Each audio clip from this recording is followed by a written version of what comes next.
Long before the Jedi ever ignited their first lightsabers against the Sith, shadows were already moving across the galaxy. A rebellion of ideas, whispers of forbidden knowledge, and exiled visionaries who would shape the fate of millennia. This is the untold story of the first Dark Jedi, the rise of the Sith Empire, and the wars that scarred the very Force itself. If you love diving into stories like these, make sure to subscribe or support the channel directly through the Buy Me a Coffee link below. But before we begin, I have one question for you. Where in the world are you watching from right now, and what time is it there?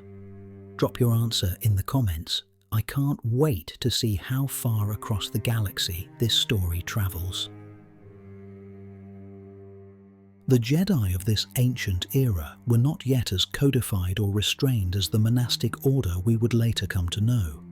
Their exploration of the Force was broader, more speculative. Jedi scholars delved into the mysteries of life, death, and the nature of power.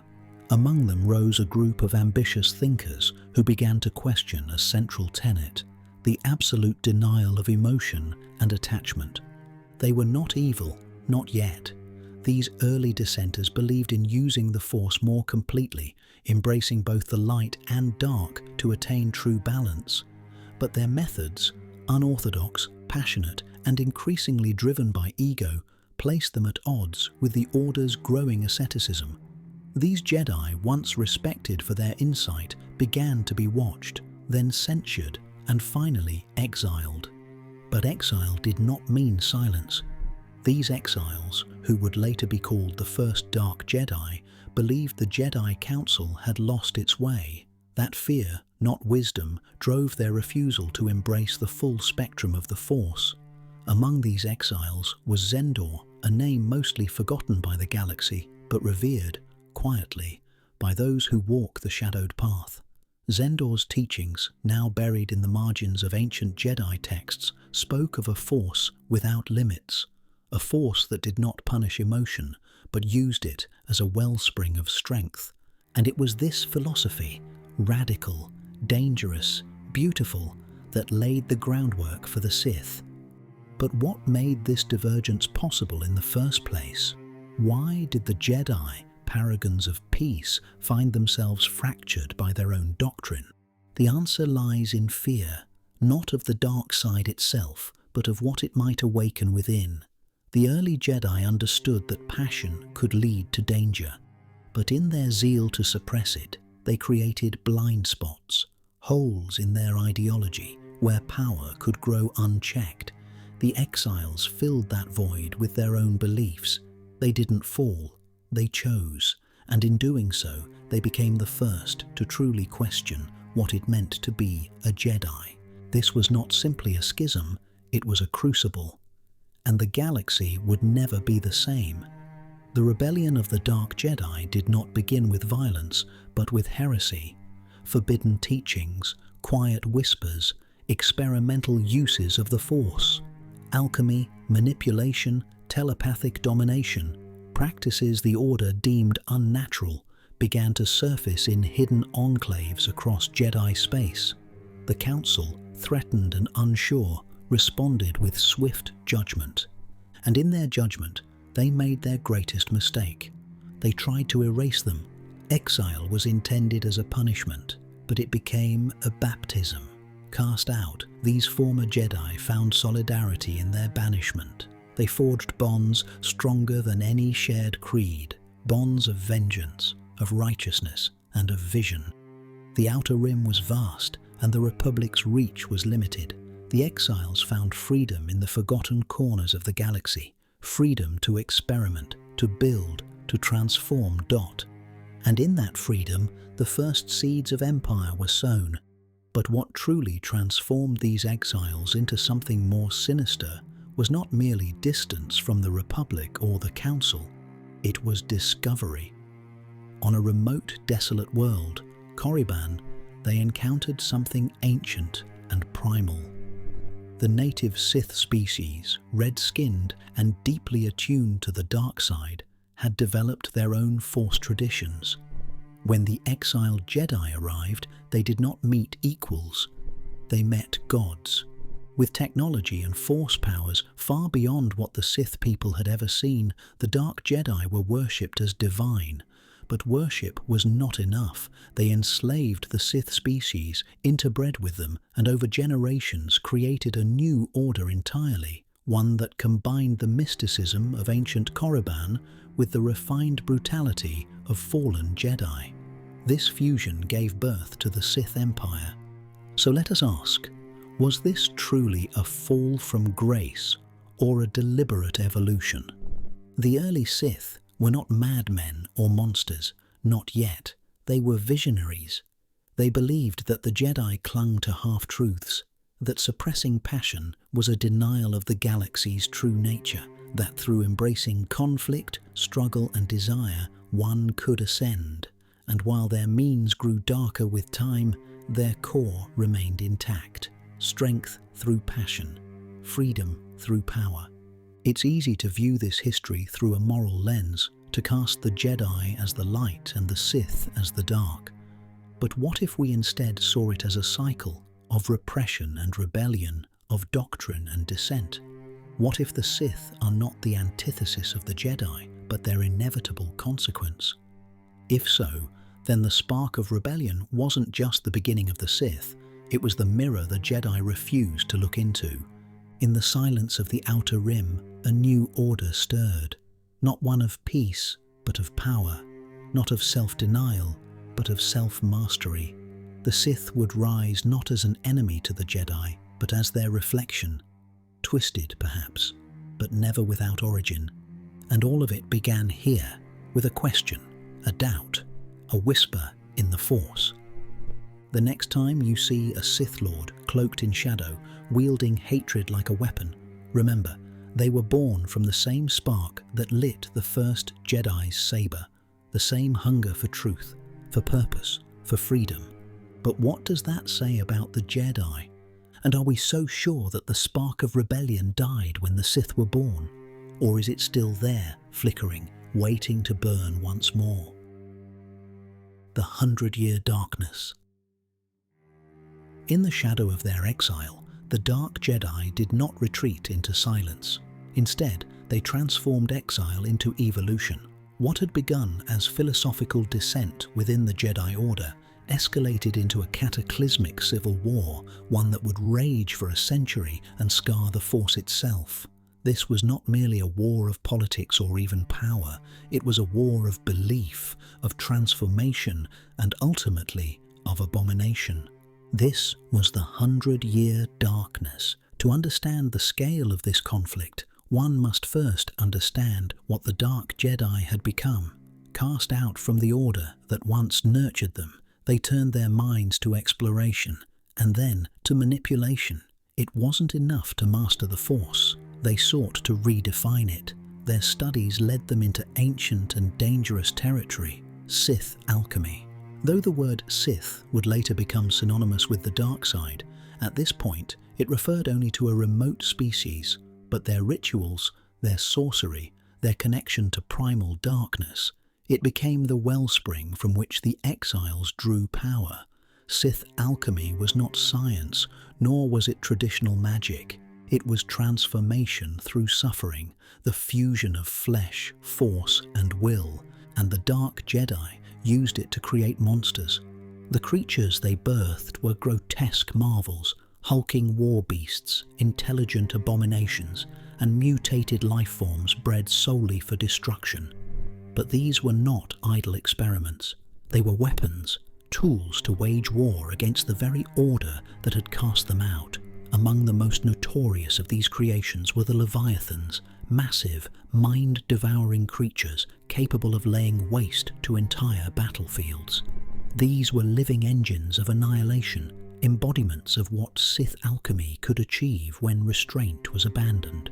But these monstrosities were only part of the darkness. The true horror lay not in the flesh, but in the soul.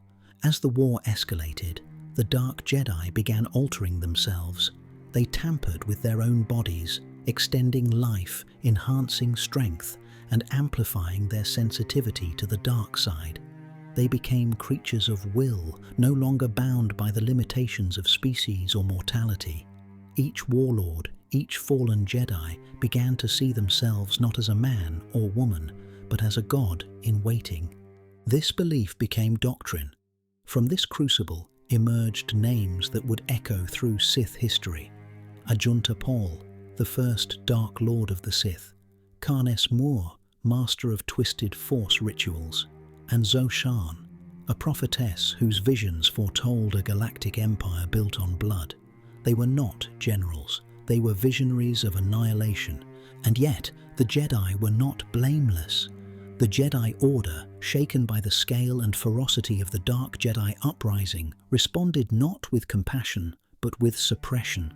They deployed legions of Jedi Knights, commanded fleets, and authorized preemptive strikes across worlds suspected of harboring Sith sympathizers. Entire populations were caught in the crossfire. In their desperation to contain the darkness, the Jedi fed it. The war raged across the stars, from the core worlds to the edges of the unknown regions. Whole systems were scorched, planets turned into graveyards. The Force itself grew turbulent. Where once it had flowed with clarity, it now seethed with corruption and imbalance. This was not a war of victory, it was a war of attrition, and as the decades passed, a grim realization set in. The Jedi could not win through strength alone. The dark side had grown too powerful, too seductive. Every Jedi who fell in battle risked falling to temptation. Some even switched sides, drawn in by the promise of forbidden knowledge or immortality. The darkness was not just winning battles, it was rewriting truth. Then, after a century of bloodshed, the war reached its climax. The final battles were fought not in space, but in twisted laboratories and ruined temples, places where reality had been warped by the Force itself. On Korbos, a barren world lost to time, the remaining Dark Jedi made their last stand.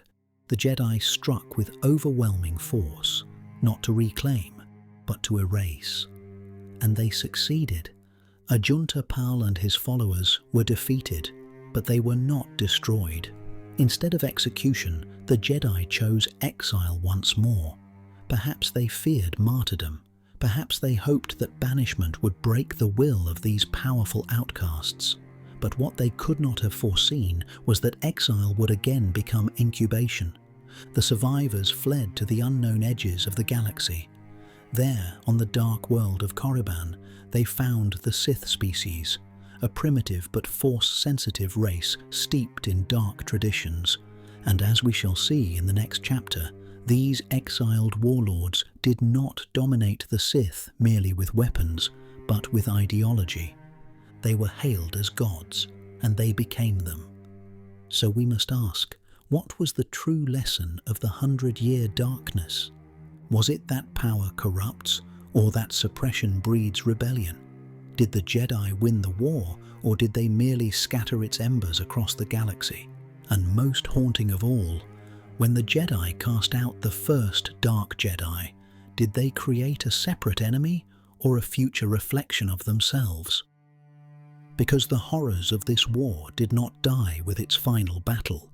They merely took root in new soil, and from those roots, something far more enduring would grow: exile and empire. In the aftermath of the 100-year darkness, the galaxy exhaled, believing the nightmare had ended. The Jedi stood triumphant, weary but proud, having cast down the rogue elements that had torn their order apart. Yet in their victory, they made the same mistake again. They chose exile over execution. And once more, the seeds of a darker future were not destroyed, but replanted in distant, forgotten soil. The defeated Dark Jedi, few in number but bound by purpose and power, vanished into the uncharted fringes of space. They travelled beyond the Republic's reach, beyond the known hyperlanes, following whispers and ancient star maps to a place steeped in myth, Korriban. Korriban was a world of crimson sand and bone-coloured stone, a graveyard under blood-red skies. It was not uninhabited. The Sith species had called it home for thousands of years, red-skinned, sharp-featured beings with a natural attunement to the Force. They were a spiritual people, worshipping the Force in its rawest, most primal form, and organizing their society around rites of power and blood. When the Dark Jedi arrived, they did not come as refugees, they came as gods. To the native Sith, these new arrivals were beings of impossible power. They wielded the Force not as shamans or tribal mystics, but as sculptors, bending reality to their will. They could kill with a glance, command with a whisper, and summon energies the Sith had only imagined in myth. The exiles, wounded, exiled, and humiliated, now found themselves adored. And they seized that adoration with both hands. The integration was not peaceful. It was conquest wrapped in theology. The Dark Jedi mated with the Sith, bred with them, and over generations created a hybrid, Force-sensitive ruling class. The name Sith ceased to refer solely to the species. It became an ideology, an empire, and eventually a religion. The exiles taught the Sith alchemy, domination, and the dark truths of the Force. In return, they gained a world and a people entirely devoted to their cause. Among the first rulers of this new empire was Ajunta Pal, the same Dark Jedi who had once stood at the heart of the 100-year darkness. He became the first Dark Lord of the Sith, a title that would echo across millennia. His tomb, carved into the rocky cliffs of Korriban, would later become a sacred site, a place of pilgrimage for future Sith acolytes. Other exiles rose alongside him, Zoshan, Sorzus Sin, Karnes Moor, each founding their own traditions, philosophies, and dark practices. From these warlords emerged the foundations of a new empire. It was not the kind the Republic had ever seen. It had no senate, no democracy, no illusion of peace. It was a meritocracy of cruelty, a hierarchy of power where the strong ruled and the weak served or died. The Sith Empire's structure was born from conflict. Each Sith Lord commanded their own territory, their own legions, and their own dark knowledge. And though they bowed to the Dark Lord in title, infighting was encouraged. The Sith believed that conflict was the crucible of greatness, that only through strife could power be purified. It was a doctrine forged from their exile, a worldview shaped by betrayal. The Jedi had turned against them, and so they turned against the Jedi's ideals of harmony and self-denial. They embraced passion, ambition, and above all, power. The Sith temples of Korriban were not places of worship, but of initiation. They were brutal training grounds, filled with trials, monsters, and the spirits of dead Sith Lords whose lingering presences whispered through the halls. Acolytes fought one another for favor and survival. Failure meant death. Success meant a chance at ascension. But even in their rise, the Sith remained secretive. They knew the Republic would destroy them if given the chance. For generations, they built in silence. They crafted fleets, bred armies, and refined their dark arts. Their philosophy deepened. They codified the rule of the strong.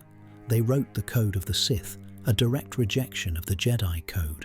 Where the Jedi spoke of serenity and peace, the Sith chanted, "Peace is a lie. There is only passion. Through passion, I gain strength. Through strength, I gain power. Through power, I gain victory. Through victory, my chains are broken. The Force shall free me." It was more than a mantra. It was a promise that the Force did not belong to the restrained. It belonged to the bold. While the Republic slumbered, believing the Sith vanquished, the exiles turned gods built a civilization in darkness. Their ships grew in number. Their sciences, both technological and arcane, pushed beyond comprehension.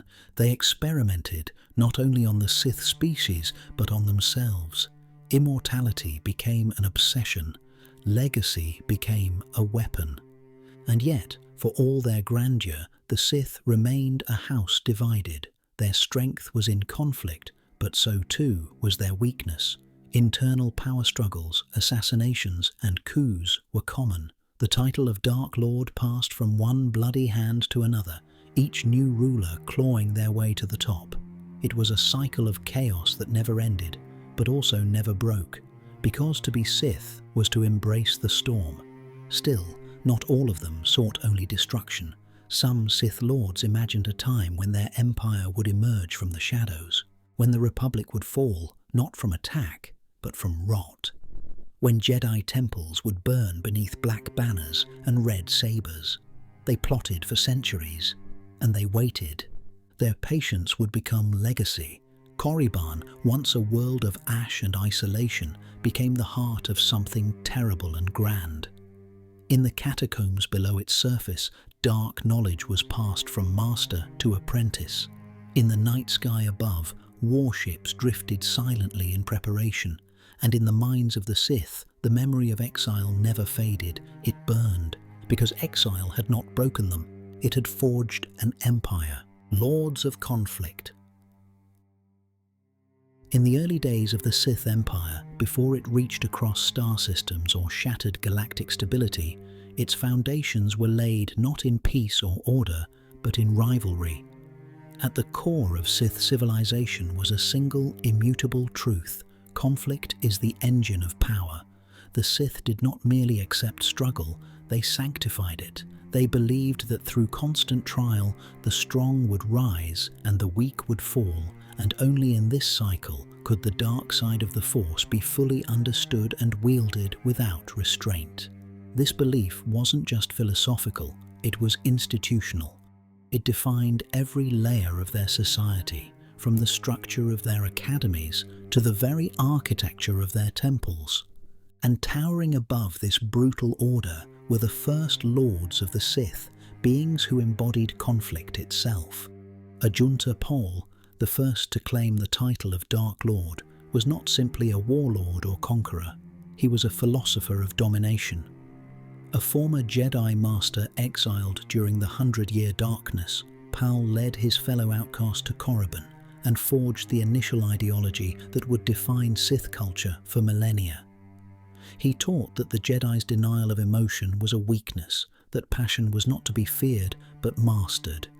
But Pal's greatest legacy was not just his teachings, it was his willingness to be challenged. Under his reign, any Sith who proved more powerful, more cunning, or more ruthless had the right to usurp him. It was not betrayal, it was destiny. And in this volatile atmosphere, new lords rose to prominence, each a storm in humanoid form. Among them, Tulak Hord was a force unlike any other.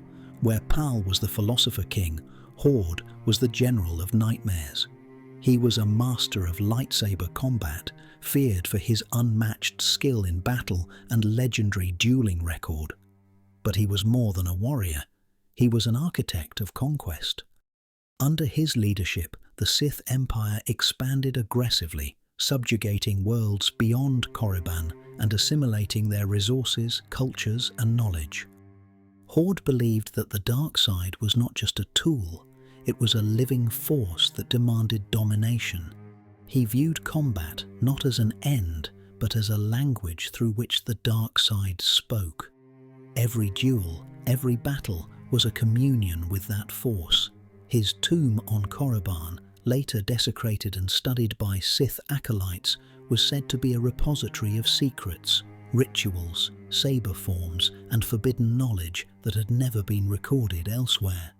But in the Empire Horde helped shape, peace was impossible. Conflict among Sith was not an aberration, it was expected, cultivated. The Dark Lords ensured that their apprentices were never safe from one another. Competition was relentless, success bred enemies, alliances were temporary and treacherous. Every Sith acolyte entered training knowing that their master would one day try to kill them, or that they would be expected to strike first. This constant tension wasn't dysfunction, it was doctrine. It created a culture in which only the most formidable minds and most ruthless wills could ascend. To survive the crucible of Sith life was to earn power. To die was to prove unworthy. Entire generations of apprentices were were sacrificed in this internal war for dominance, their bodies fueling the ascent of those who remained. The Sith called it the path of power, and they walked it with open eyes. Other lords rose during this period of internecine glory. Carnes Moore, obsessed with immortality, created talismans that could bind spirits and turn the living into obedient thralls. Sorzu Sin, both alchemist and historian, documented the early teachings of the Sith, creating grimoires that would later influence the rule of two. And Zoshan, a prophet of shadows, envisioned a future where the Sith would supplant the Jedi, not just through war, but through ideology. Each of these figures brought something new to the Empire, not unity, but complexity, not harmony, but evolution. Their rivalries became legend, their duels reshaped geography, and their teachings, encoded in holocrons and inscribed on temple walls, became the dark scripture of the Empire. But the philosophy of conflict reached beyond personal ambition. It was the glue that held the Sith together, because while it made them volatile, it also made them adaptable. Jedi orders might fall if their structure was breached, if a single temple burned or a council was assassinated. But the Sith could never be truly destroyed in this era. Their strength was distributed, their authority fractured, their culture was one of constant replacement. No Sith Lord was irreplaceable, only the ideology endured. This created a paradox. The Sith Empire, for all its violence and instability, was incredibly durable. It expanded rapidly, absorbing worlds not just with fire and fear, but with allure. To many outside the Jedi's dogma, the Sith represented a strange sort of freedom, a promise that power was not just for the chosen, but for the willing, that anyone could rise if they were willing to fight. Even within their brutality, there was a meritocracy, but it came with a cost. The early Sith Empire never knew peace, even within its own walls. Every gain came with betrayal. Every victory seeded the next war. As powerful as they became, they were always sharpening knives behind each other's backs. And yet, that was the point. The Sith did not seek stability, they sought ascendancy. And if they burned their own cities to achieve it, so be it. In the blood-soaked sand of Korriban, one lesson was carved deeper than any other. Peace is stagnation. Conflict is the fire in which greatness is forged. It was a lesson the Jedi could never accept, but for the Lords of the Sith, it was gospel. The Golden Age of the Sith. The Sith Empire, forged in fire and conflict, did not fade into obscurity after its brutal birth. It evolved, it expanded, and under the rule of one of its most legendary figures, Dark Lord Marka Ragnos, it reached an age that would later be remembered with equal parts reverence and dread. The Golden Age of the Sith. This was not a golden age in the way the Republic understood the term. There was no peace, no democracy, no illusion of unity. It was golden because the Sith thrived, because their doctrine of strength through conflict had created a society more resilient, more fearsome, and more sophisticated than ever before. Marka Ragnos stood at the center of it all, a half-human, half-Sith hybrid of staggering power. Ragnos ruled not merely by fear, but by balance. He understood that the Sith could not survive without structure, however brutal that structure had to be.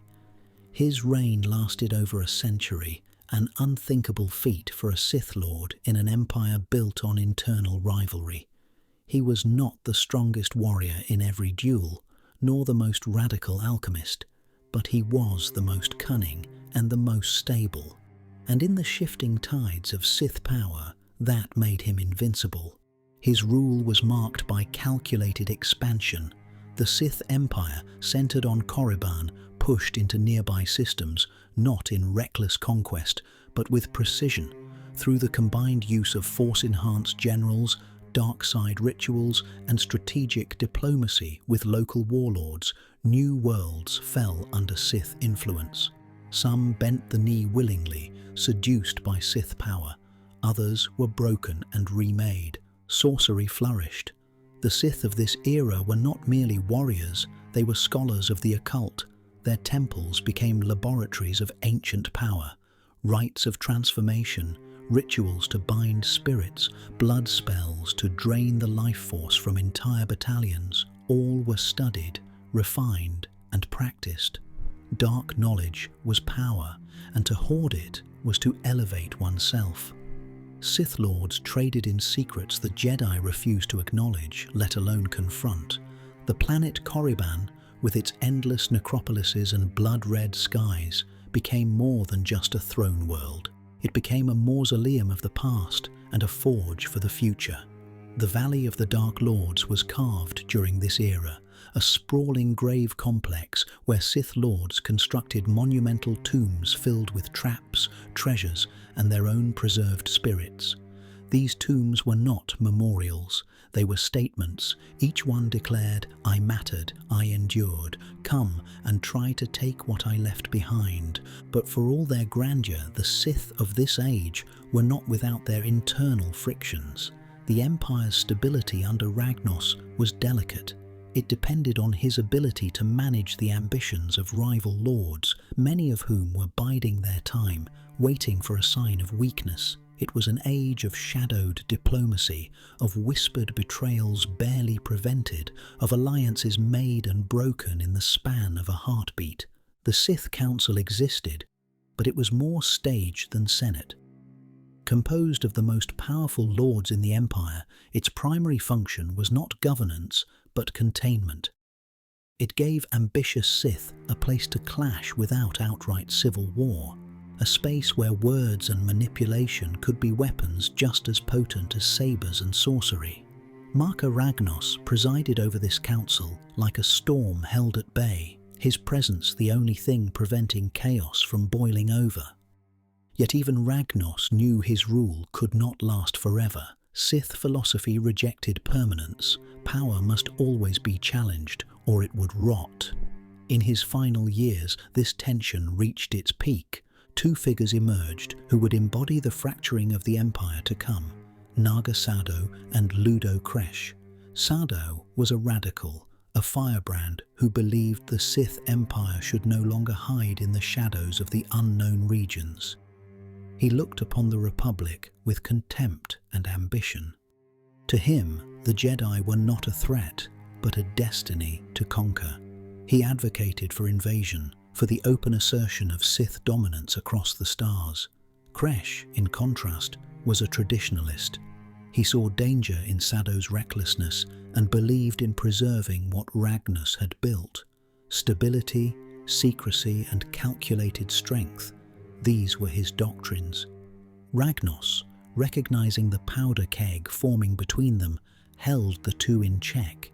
He did not choose a successor. He did not anoint a new Dark Lord. Instead, he ruled until his death, knowing that his passing would ignite the very conflict he had delayed for a century. And so it did. But before that fire, there was a moment, a breath in galactic time, when the Sith stood at their height. They controlled a vast empire of dark science and mysticism. Their lords wielded unimaginable power. Their academies produced agents of death and dominion, and the galaxy, for the most part, remained unaware. This was the Sith at their most refined. They had become more than a splinter of fallen Jedi. They were now a civilization, a culture, a force of nature. But even in their triumph, the question lingered: can an empire built on conflict truly endure peace? Or was the golden age of the Sith merely a calm before the inevitable storm, a funeral of fire? The death of Dark Lord Marka Ragnos did not mark the end of an era, it marked the ignition of one.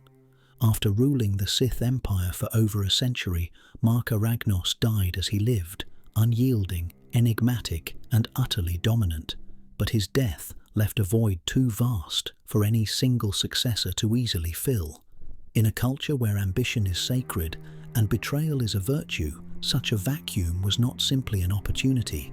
It was a spark, and it fell into a powder keg. The Sith Empire had been stable, by Sith standards only because Ragnos had balanced the ambitions of those beneath him like a master duelist holding off attackers from all sides. His strength was not just martial, it was ideological. He had enforced order through fear, manipulated chaos into stalemate, and ensured that no one Sith Lord ever gained enough ground to challenge him outright. With him gone, the restraints fell away. The council splintered, alliances fractured, and two names rose from the ashes of his funeral, Ludo Kresh and Naga Sado. Each man represented a different future for the Sith, and neither could tolerate the other's vision. Ludo Kresh was the heir in spirit, if not by designation. A traditionalist, Kresh believed the Sith Empire should remain hidden, secure in its power, guarding its borders while cultivating strength in the shadows. He respected Ragnos's balance of control and conflict, and saw himself as the natural continuation of that legacy. Kresh did not fear the Republic, but he understood its size, its strength, and the cost of war. To him, aggression was suicide, masquerading as glory. Naga Sado, in contrast, was fire wrapped in flesh, a half-blood Sith with unmatched command of sorcery and political manipulation. Sado saw the Republic not as a threat, but as prey. He believed the time had come to abandon secrecy. To him, the Golden Age was not a culmination, but a foundation.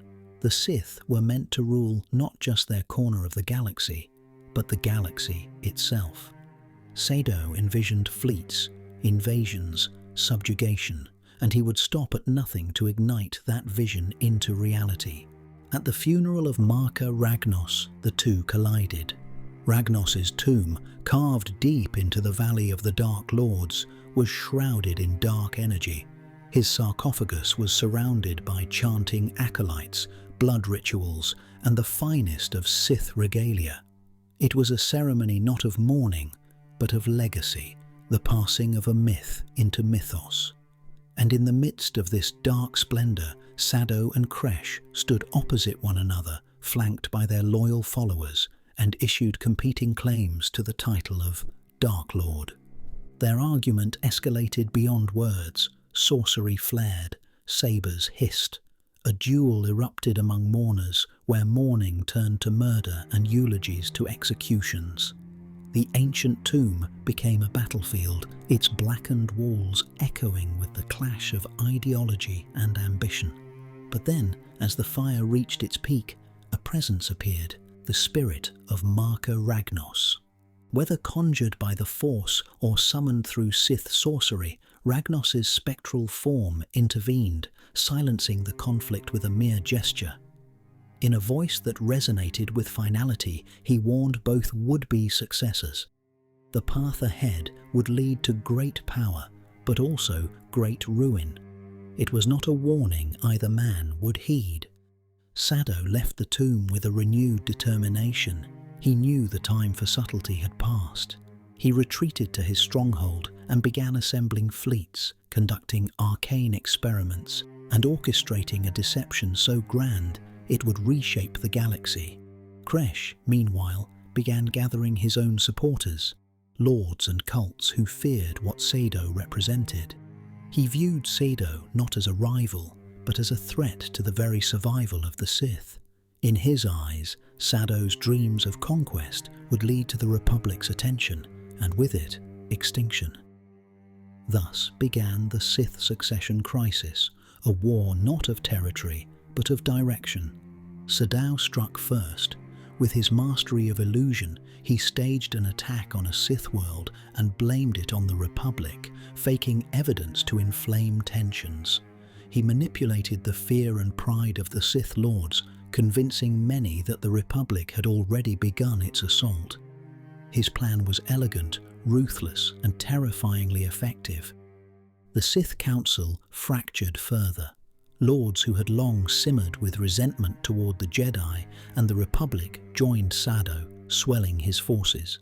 Kresh, despite his tactical sense, was left politically isolated.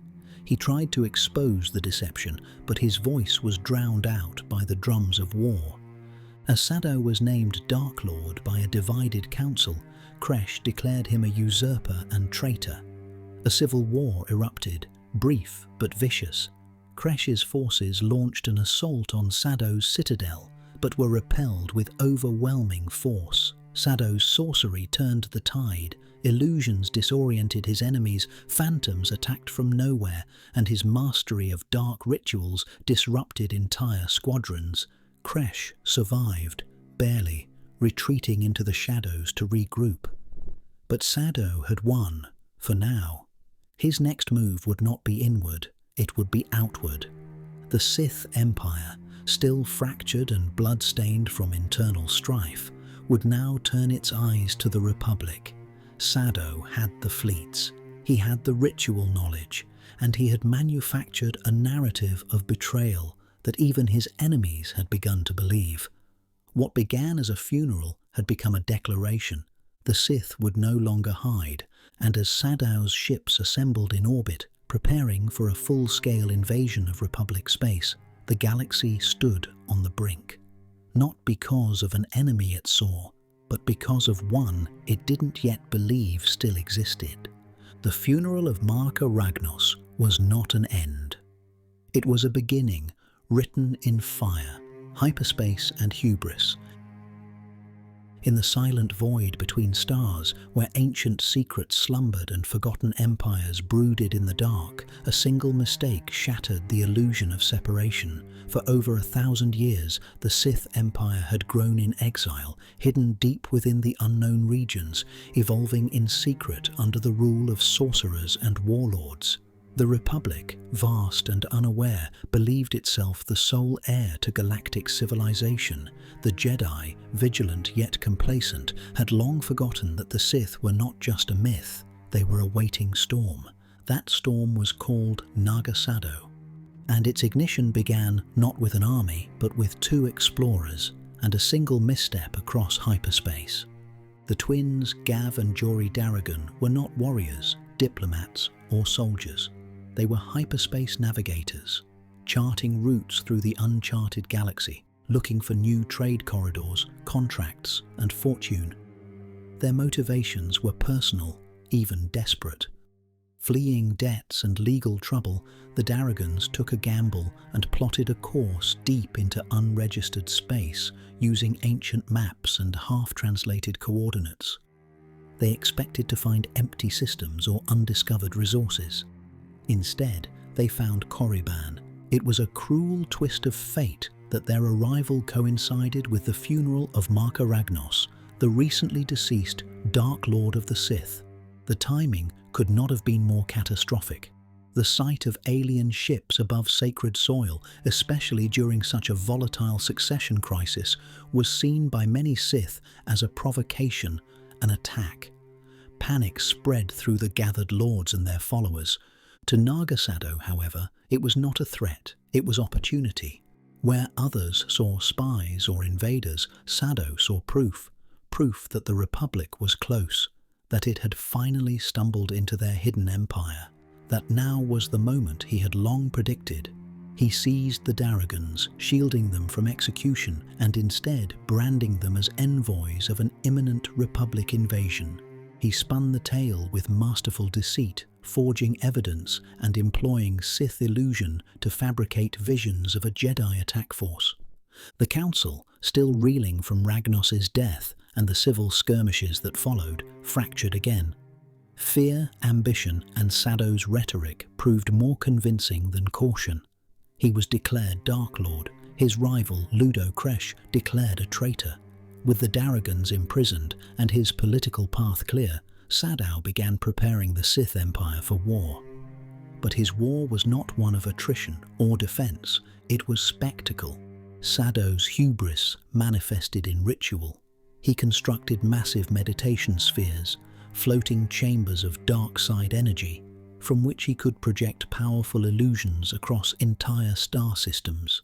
He trained specialized agents in psychological warfare and dark sorcery. His battle plan was not just conquest, it was intimidation, confusion, and domination of perception itself.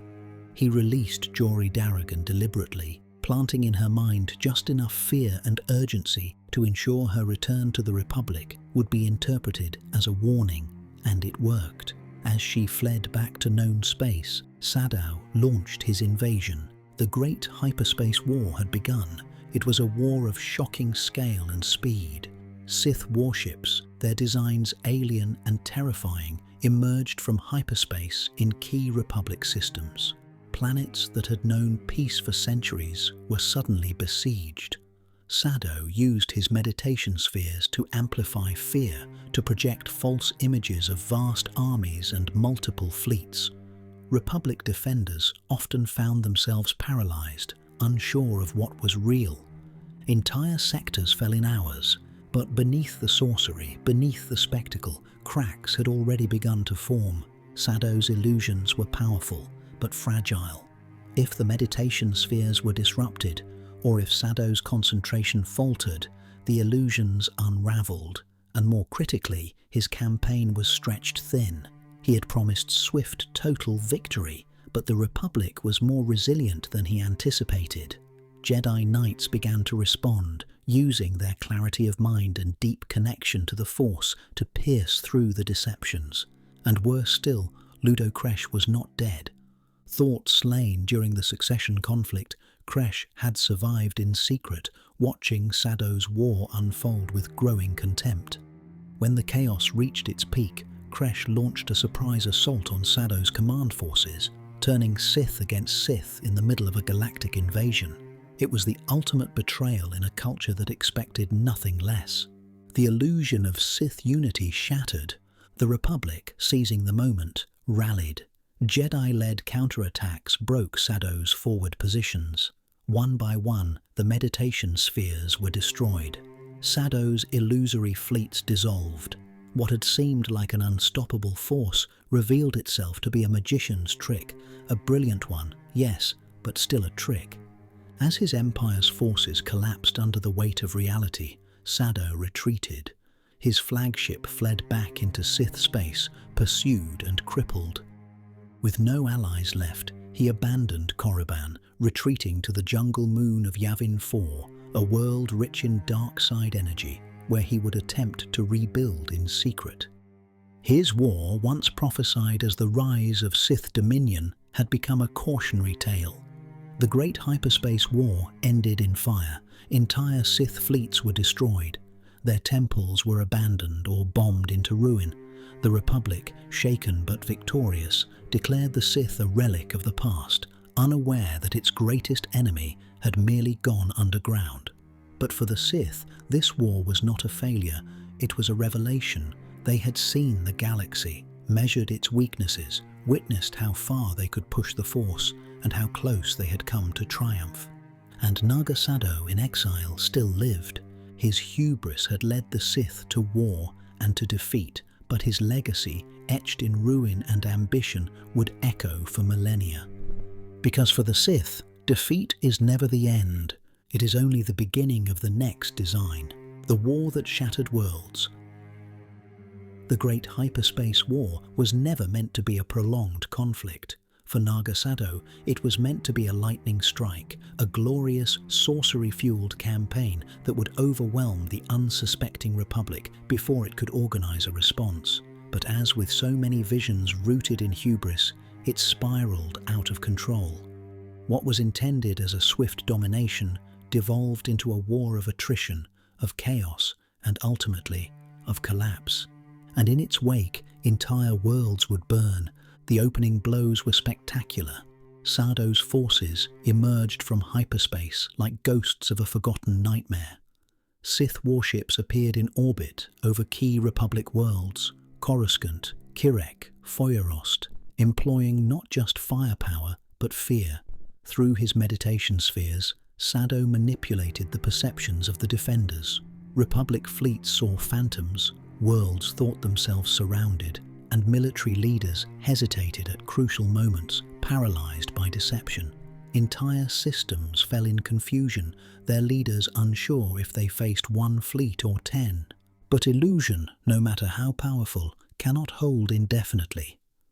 The Jedi, through the clarity of their training and connection to the Force, began to sense the falsehoods. They pierced the veil. Jedi Masters coordinated with Republic commanders to identify the discrepancies. Ships casting no shadows, enemy movements that defied physical law. As the illusions unraveled, so did the momentum of the Sith offensive. The first turning point came at the Battle of Kirek. There, a Republic garrison, led by Jedi reinforcements, held the line against overwhelming Sith forces. Sado attempted to crush them with waves of illusions, but the Jedi on the ground countered with calm, coordinated resistance. They exposed the Phantom Legions, disrupted the rhythm of the Sith advance, and inflicted staggering losses. It was the first major Sith defeat, and it fractured the myth of invincibility Sado had built. In retaliation, Sado escalated. He unleashed new forms of terror, war beasts bred through Sith alchemy, capable of absorbing blaster fire and tearing through armored columns. He deployed elite strike teams of Sith sorcerers who used the Force to corrupt and destabilize ecosystems, turning weather, gravity, even time against their enemies. These tactics caused immense destruction, rendering entire planets unstable. The term war-torn became literal. On Relg, once a Sith stronghold, a failed ritual to summon a Force storm cracked the planet's crust, sending tidal waves across its continents. On Primus Golud, Sado conducted his most catastrophic act. He triggered a supernova, sacrificing a dying star to destroy an encroaching Republic fleet. The explosion wiped out both Sith and Republic forces in the system, illuminating the sector in an unnatural red light visible from hundreds of parsecs. But even these terrifying victories could not reverse the war's tide. The Republic adapted. Jedi battle meditation, used defensively and tactically, began to counter Sado's sorcery. Meditation spheres were identified and targeted. As they were destroyed, Sado's illusions collapsed mid-battle, leaving Sith legions exposed and leaderless. The Jedi, now fully mobilized and enraged by the Sith's brutality, led devastating counterattacks. World by world, the Republic advanced. Meanwhile, the internal fault lines within the Sith Empire deepened. Sado had risen to power through deception and illusion, and those who had once followed him began to doubt. Many Sith Lords, embittered by his failures, refused to send reinforcements. Others turned on each other, seeking to carve out personal dominions from the collapsing empire. The once mighty war machine of the Sith fractured into chaos. As his forces faltered and allies abandoned him, Sado made a final gambit. He returned to Sith space, hoping to regroup, but was intercepted by Ludo Kresh, who had survived yet another supposed death and rallied what remained of the traditionalist faction. Their fleets clashed in orbit above Korriban in a battle fueled by mutual hatred. Sado emerged victorious, but his fleet was devastated. The Jedi and Republic followed close behind. The final act of the war was not fought in grandeur, but in retreat. Sado, with the remains of his fleet, fled to the edge of known space. He sought sanctuary on Yavin 4, where he constructed massive temples and placed himself in stasis, awaiting a future where his teachings might be revived. Back in Sith space, the Republic and Jedi purged what remained of the Empire. Temples were bombed, holocrons seized or destroyed, Sith Lords hunted to extinction. The Valley of the Dark Lords was silenced. For a time, it seemed the Sith had been eradicated. They hadn't. Many Sith, acolytes, alchemists, even lesser lords, vanished into the fringes. Some fled to unknown regions, preserving fragments of knowledge and relics. Others, in secret, began adapting, plotting, preparing for the next iteration. But the empire that had once stood beneath Marka Ragnos, the grand civilization of dark sorcery and warrior kings, was gone. The war had shattered more than worlds. It had scattered a culture. The Great Hyperspace War was brief by the standards of galactic history, but its impact was eternal. It revealed the Sith not as myth, but as memory made manifest. It taught the Republic that the dark side could rise from even the deepest exile. and it taught the Sith a lesson they would never forget. Power gained too quickly crumbles just as fast. From this ruin, a new Sith philosophy would begin to stir, one born not from conquest but from survival. Because ashes too can be fertile. The betrayal of Nathema. There are moments in galactic history so grotesque, so absolute in their horror, that they do not merely reshape empires, they scar the Force itself. The ritual on Nathema was one such moment. It was not a battle. It was not even a war. It was annihilation, silent, total, and intentional.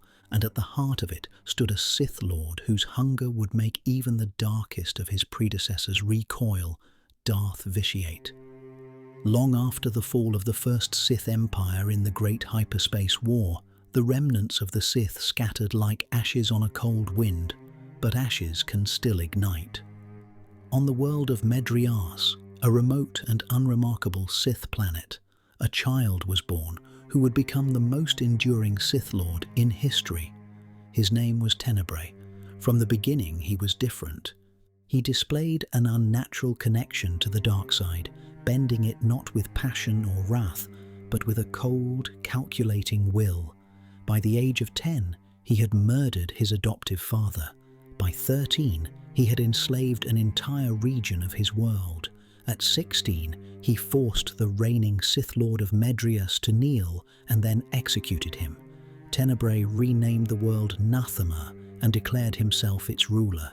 He was a prodigy, but more than that, he was patient.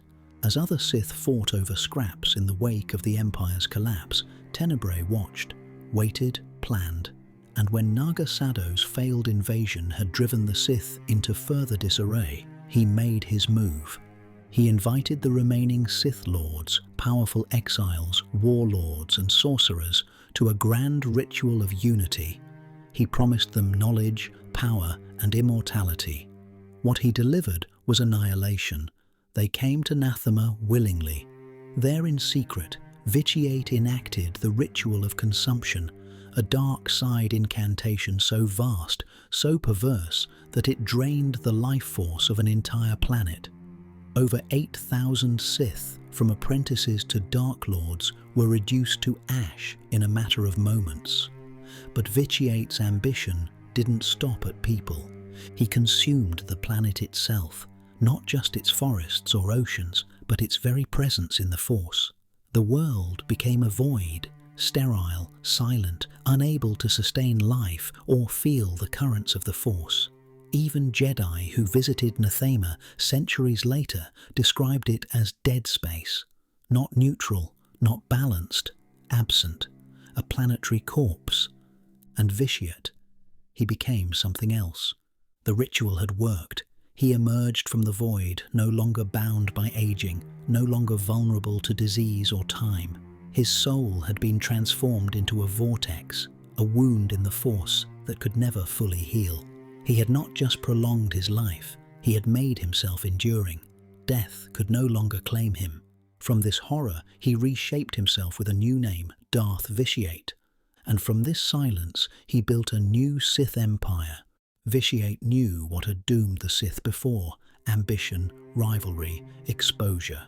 His new empire would not repeat those mistakes. He relocated his people to a remote, storm-racked world in the unknown regions, Dromund Kaas.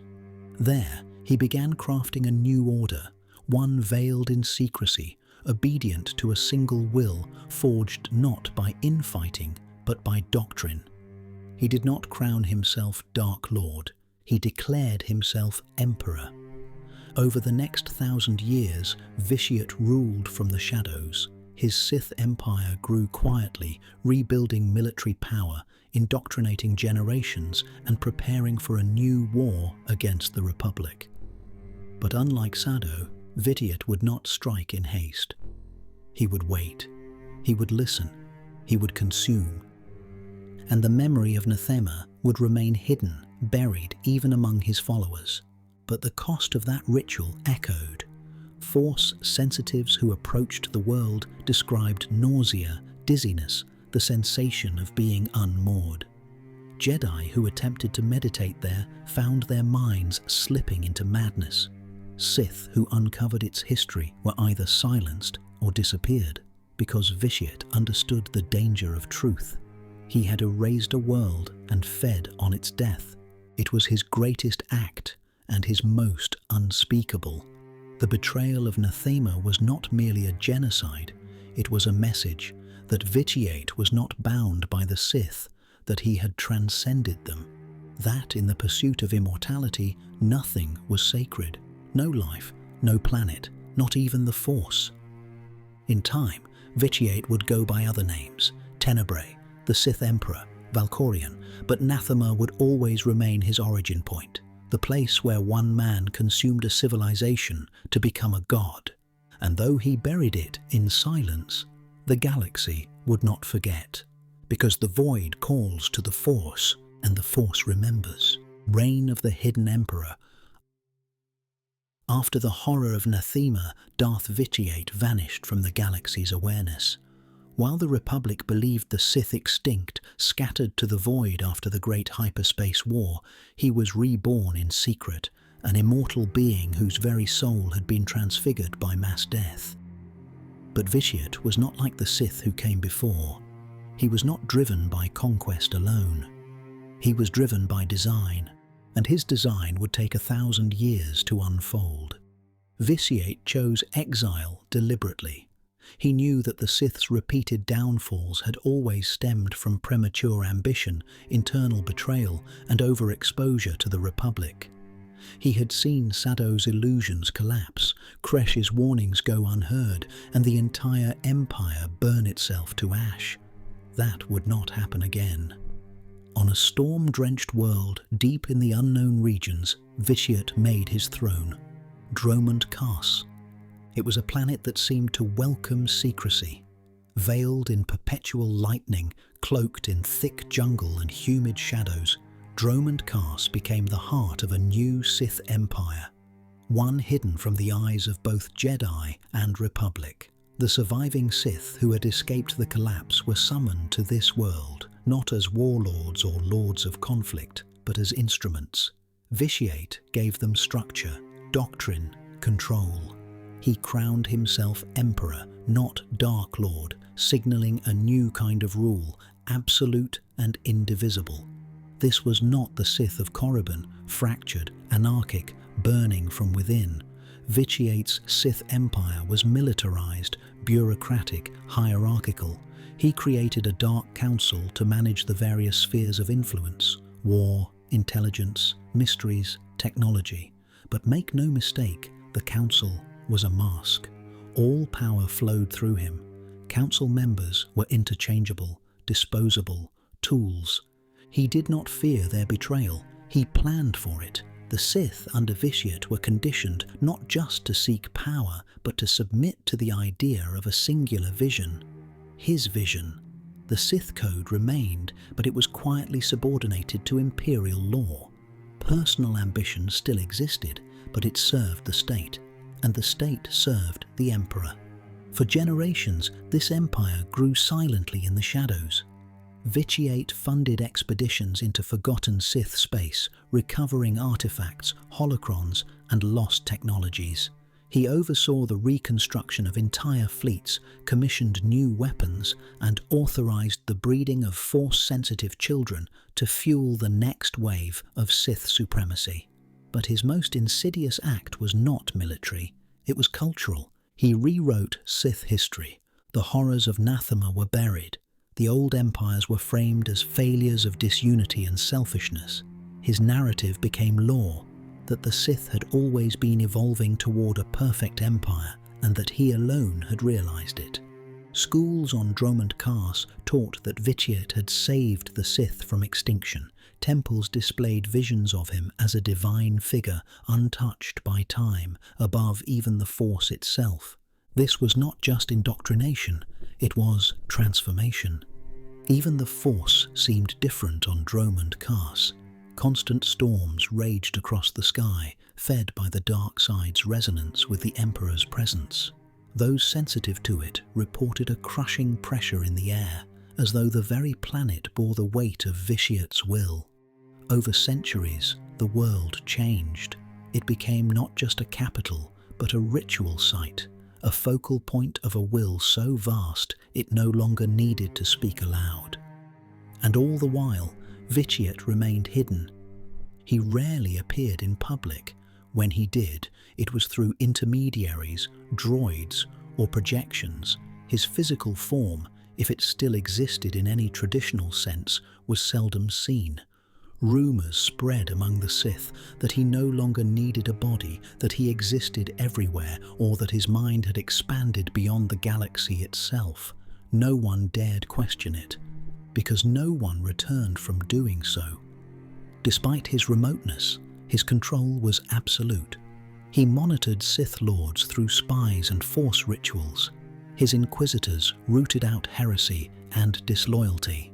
His wrath, an enforcer who answered only to the Emperor, dealt with insurrection through annihilation. Fear became stability, and in this, the Sith Empire grew unopposed.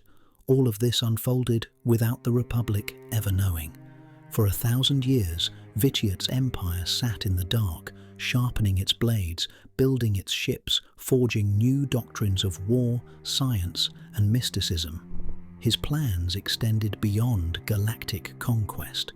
He studied immortality, planetary rituals, even Force-based apotheosis. Nathema had given him a taste of godhood. Now he sought to make it permanent, on a galactic scale. And the Jedi? They celebrated peace. They recorded the Sith as extinct, defeated in an ancient war long forgotten. They turned inward, complacent in their victory, unseeing of the tide building just beyond the stars. Vitiate did not need to destroy them. Not yet. He only needed time. The reign of the hidden emperor was not marked by grand battles or public declarations. It was marked by silence, obedience, and shadows moving just beyond the galaxy's edge. It was a reign of patience, of foresight, of a hunger that refused to burn too hot too soon. But it was coming. The Sith had never disappeared. They had been rebuilding, and Vitiate had never stopped watching. The shadow of Freedon Nad. Long after the great hyperspace war had ended and the Sith Empire lay in ruin, its legacy did not fade. It fermented. Though Naga Sado's dreams of galactic conquest were shattered, his influence endured, not in empire, but in infection. What survived of his power was not territory, but temptation, and it took root far from the Republic's gaze, deep in the jungle moon of Yavin 4. There, among the towering stone temples built in Sado's final days, a new darkness stirred, not through legions or fleets, but through an idea passed from spirit to student. That idea would find its next vessel in a fallen Jedi named Freedon Nad. Nad's story begins within the Jedi Order, during a time when peace reigned, but restlessness brewed quietly beneath the surface. A talented and ambitious Jedi Knight, Freedon Nad was fascinated by the secrets the Order refused to teach. He devoured everything he could about ancient lore, particularly the history of the Sith. His questions were persistent and dangerous. Where others saw warnings, Nad saw promises. And when the Jedi refused to provide him with deeper knowledge of the dark side, he did what so many would-be Sith had done before. He walked away. His journey led him across the Outer Rim, following legends and ruins, whispers and half-buried texts, until he arrived at the jungle-choked moon of Yavin 4. There, hidden among the tumbled temples of the Masasi people, Naga Sado's former slaves and guardians, Freedon Nad found what he had been searching for. Sado was dead, at least in the physical sense, but his presence lingered, a shade bound by the dark side, fueled by unfinished ambition and eternal resentment. In this spectral form, he encountered Nad and chose him. He saw in Nad the same hunger, the same defiance of boundaries, the same potential to reignite the Sith legacy. And Nad, desperate for power and purpose, submitted. Under Sadow's tutelage, Nad was trained not only in Sith alchemy and ancient rituals, but in the philosophy of domination. He learned how to twist the Force, how to bind pain into strength, and how to transmute ambition into legacy. But Nad, like all true Sith, did not remain a student for long. Eventually, he turned on Sadow's ghost, banished his presence, and declared himself Dark Lord of the Sith. But unlike the conquering Sith of old, Nad had no empire to command, so he forged one. He left Yavin 4 and set his sights on the isolated world of Onderon, a planet steeped in violence and feudal conflict. Its cities were surrounded by jungles teeming with savage beasts. The people had turned their prisons into exiled wildernesses, creating generations of outcast warriors and blood feuds. It was the perfect crucible for Sith influence. Nad arrived not with an army, but with knowledge. He offered power to the ruling elite, sorcery, secrets, and the strength to crush their enemies. In return, he was worshipped. He became both king and god. Over time, he married into the royal line and established a dynasty rooted in the dark side. Onderon became his stronghold, his temple, but he didn't stop at ruling. Nad began training new adherents, teaching them Sith magic, corrupting the Force traditions of Onderon, and embedding his ideology deep within its culture. The royal family were no longer just rulers. They became vessels for Sith spirits, conduits for dark rituals, and stewards of an invisible empire. Even in death, Nad's influence persisted. When he died, his tomb became a nexus of dark side energy. His spirit did not fade, it grew stronger. He continued to guide, to whisper, to manipulate. Every new ruler of Onderon was forced to reckon with his shadow. Some embraced it, others resisted and were destroyed. The Jedi eventually discovered Onderon's corruption, but what they encountered was not a typical dark side cult. It was a civilization woven around a Sith ideology, ancient, insidious, and self-sustaining.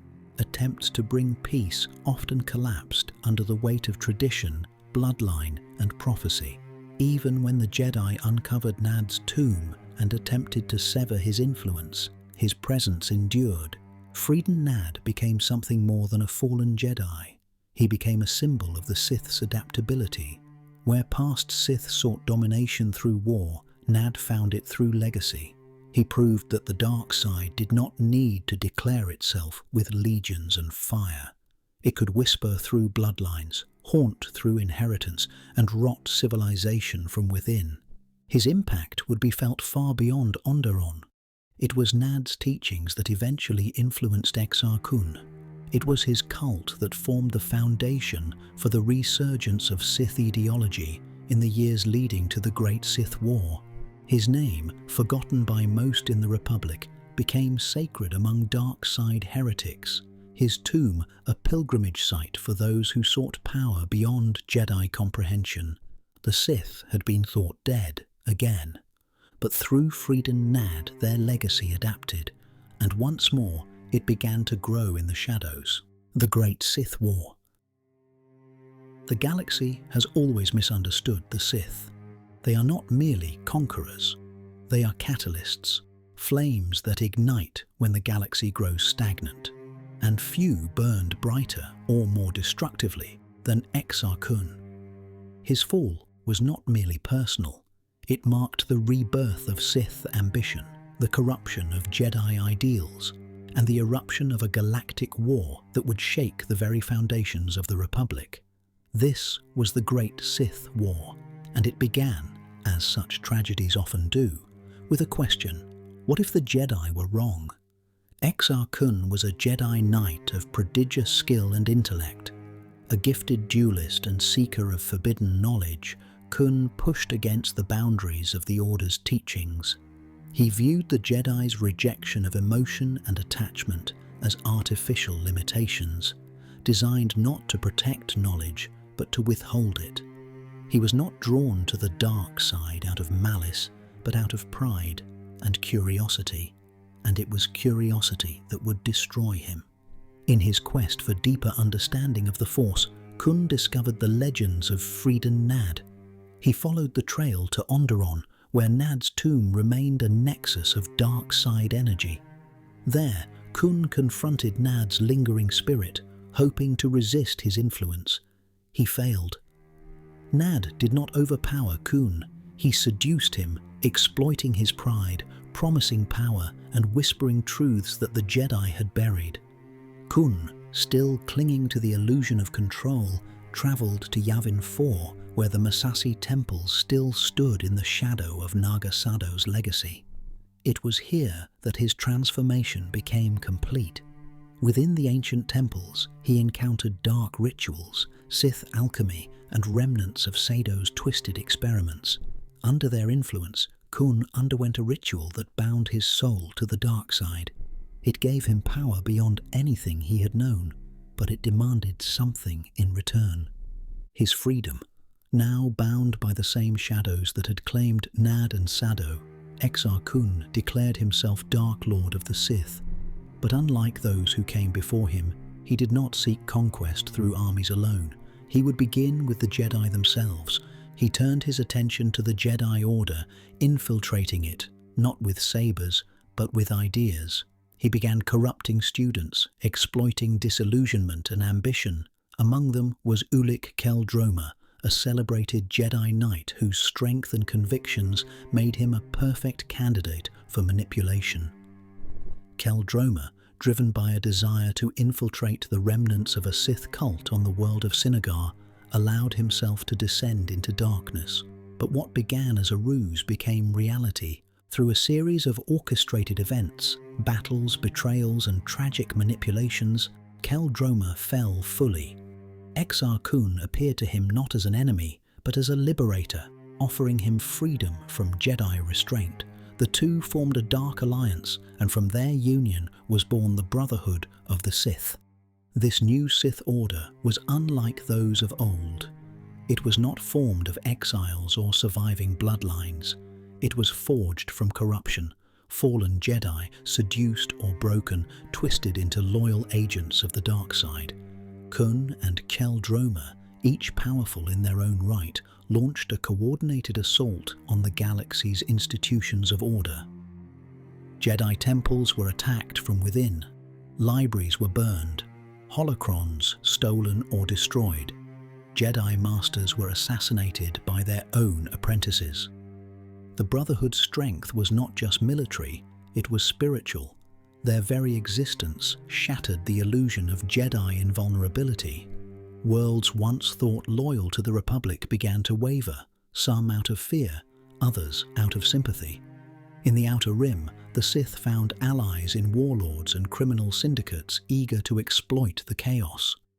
The war spread like wildfire. The Jedi, caught off guard by the betrayal from within, scrambled to respond. Council meetings became crisis summits. Nightmasters were dispatched in desperation. The line between peacekeepers and soldiers blurred as the Jedi were forced into open war. Qel-Droma led devastating campaigns against Republic forces, including a brutal siege of Coruscant itself. Though ultimately repelled, the attack shocked the core worlds and signaled that no place was safe. Meanwhile, Kun delved deeper into Sith sorcery, crafting monstrous weapons and enhancing his followers with unnatural strength. On Yavin 4, he transformed the ancient Massassi into fanatical guardians, twisted and brutal. But for all their might, the Brotherhood bore the seed of its own destruction: division. Qel-Droma, racked with guilt and torn between his loyalty to Kun and his memories of the Jedi, began to falter. His downfall came not at the hands of an enemy, but of tragedy, when, in a moment of fury and confusion, he killed his own brother, Qel-Droma, a Jedi who had refused to give up on him. The shock of this act broke Ulic's will. He surrendered. In chains, he was brought before the Jedi Council. Rather than execute him, they allowed one of their own to sever his connection to the Force, stripping him of power and turning him into a living monument to the consequences of ambition. Through Qel-Droma's confession, the Jedi learned of Kun's location. a fleet was dispatched to Yavin 4. Kun knew his time was short. Refusing to be captured or destroyed, he performed one final act of Sith sorcery. He gathered the life force of his Masasi followers and used it to bind his spirit to his temple. His body was destroyed, but his essence endured, trapped in stone and silence, awaiting an age where it might be awakened again. The Great Sith War ended with Kun's defeat and the disbandment of the Brotherhood, but its consequences would echo for generations. Thousands of Jedi lay dead. Countless worlds were scarred by conflict. The Order, shaken by how easily their own could be turned, began to change. They became more cautious, more insular, more rigid.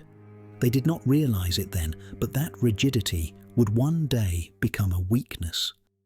Exar Kun had not simply waged war against the Republic. He had challenged the very soul of the Jedi. And in doing so, he proved a devastating truth: that the Sith did not need to rise through armies or empires. They only needed one Jedi to ask the wrong question and believe the answer: Revan's fall. In the long, slow decline of the Old Republic, when war weariness dulled vigilance and bureaucracy choked decisiveness, a single figure rose from obscurity to shape the fate of the galaxy. His name would become legend, his choices mythologized and reviled in equal measure. He was Revan, Jedi Knight, General, Dark Lord of the Sith. His journey from idealism to tyranny, from hero to threat, would redefine the very nature of the Force's conflict and nearly tear the Republic apart. Revan did not begin in darkness. He began in brilliance. A prodigious student of the Jedi Order, Revan was a strategist, philosopher, and warrior of rare genius. He questioned authority not from arrogance, but from intellect. He was respected, even adored, by peers and masters alike. Alongside his closest friend Alec, who would later become Darth Malak, Revan rose swiftly through the Jedi ranks, distinguished not just by power, but by purpose. That purpose would soon be tested. Beyond the borders of the Republic, the Mandalorians, a warrior culture driven by conquest, launched a brutal campaign of expansion. They burned worlds, enslaved populations, and brought a new kind of war to the galaxy, one that the Jedi Council refused to confront. They urged patience, reflection, diplomacy. Revan saw paralysis. He disobeyed. Rallying Jedi who shared his urgency, Revan took command of Republic forces and entered the war. His tactics were brilliant, ruthless, and effective. Under his leadership, the tide turned. The Mandalorians, unprepared for such precision and fury, began to fall back. Planet by planet, Revan pushed them into retreat. His victory was sealed in the Battle of Malachor V, where he deployed a superweapon, the Mass Shadow Generator, that crushed the Mandalorian fleet by collapsing space around them. It was total annihilation, and it marked the moment Revan truly changed. At Malachor V, something ancient and malevolent stirred beneath the surface. A Sith world long buried, pulsing with dark side energy. Revan, curious and drawn by the Force, descended into its depths. What he found was not just forgotten knowledge, but an invitation. The war had ended, but Revan had found a new enemy, one the Jedi did not see. In the unknown regions, beyond the edge of the Republic, Revan discovered remnants of the true Sith Empire, a secret power cultivated in the shadows since the fall of the original Sith civilization. It was a revelation that shook him. The Mandalorian threat had been a distraction, a precursor. The real war was still to come, and to face it, Revan believed he needed more than wisdom. He needed power. He abandoned his name and his oaths. With Malak at his side, he entered Sith space not as a Jedi, but as a seeker of ancient truth. There, he uncovered a relic lost to legend, the Star Forge, a massive space station created by the Rakata, an ancient force-wielding species. The Star Forge was not a factory, but a siphon. It drew on the dark side and stellar energy to to produce endless fleets, weapons, and war machines, but it also corrupted. The more Revan used it, the more it fed on him, twisting ambition into domination, purpose into possession. He returned to known space not as Revan the hero, but as Darth Revan, Dark Lord of the Sith. His new empire struck without warning. Using the Starforge, Revan built an armada in secret. Planetary governments, disillusioned with the faltering Republic, joined him willingly. Others were conquered. And at the head of it all, Revan imposed a strange kind of order, not chaos but cold design. He claimed to be saving the Republic, preparing it for the true war to come, but his methods were indistinguishable from tyranny. Revan's tactics were merciless. Strategic planets were bombarded, political leaders assassinated, Jedi temples razed. He moved like a ghost, impossible to predict, always a step ahead. The Jedi could not understand how one of their own, one of their best, could turn so completely. They didn't realize that he hadn't fallen all at once. He had reasoned his way into darkness. To many under his command, he was a savior. To the Jedi, he was an existential threat. And to the Republic, he was a paradox. Once its greatest defender, now its most cunning destroyer. But the Sith are never truly united. And Revan's greatest danger was the one at his side. Darth Malak, his former friend and apprentice, grew resentful of Revan's authority. He saw Revan's restraint, his strategic hesitation, as weakness, and so he did what Sith do. He struck. In a surprise attack during a Republic ambush, Malak fired on Revan's flagship, nearly killing him, but the Jedi seized the moment. A strike team, led by Bastila Shan, boarded the crippled ship and captured the unconscious Dark Lord. Rather than execute him, the Council made a fateful choice. They erased his memory and gave him a new identity, hoping to redeem what remained. Darth Revan was gone, but Revan, the man, lived. The war did not end with his disappearance. Malak assumed the mantle of Dark Lord and continued the campaign with even more brutality. But without Revan's guidance, the Sith war machine faltered, and in the shadows, a broken man began to awaken. The story of Revan's fall is not just one of seduction by the dark side. It is a story of purpose turned inward, of salvation pursued through domination. He did not seek destruction for its own sake. He sought control, believing it was the only way to prevent a greater catastrophe. And in that belief, he became what he swore to stop. Revan nearly broke the Republic, and in doing so, he showed the galaxy a deeper truth. That the path to the dark side is not always paved with hatred. Sometimes it begins with love and the will to save everything at any cost. The betrayal of Darth Malak. The Sith do not share power, they devour it, and none embodied that brutal truth more tragically than Darth Malak, the once loyal apprentice who turned against his master, Darth Revan.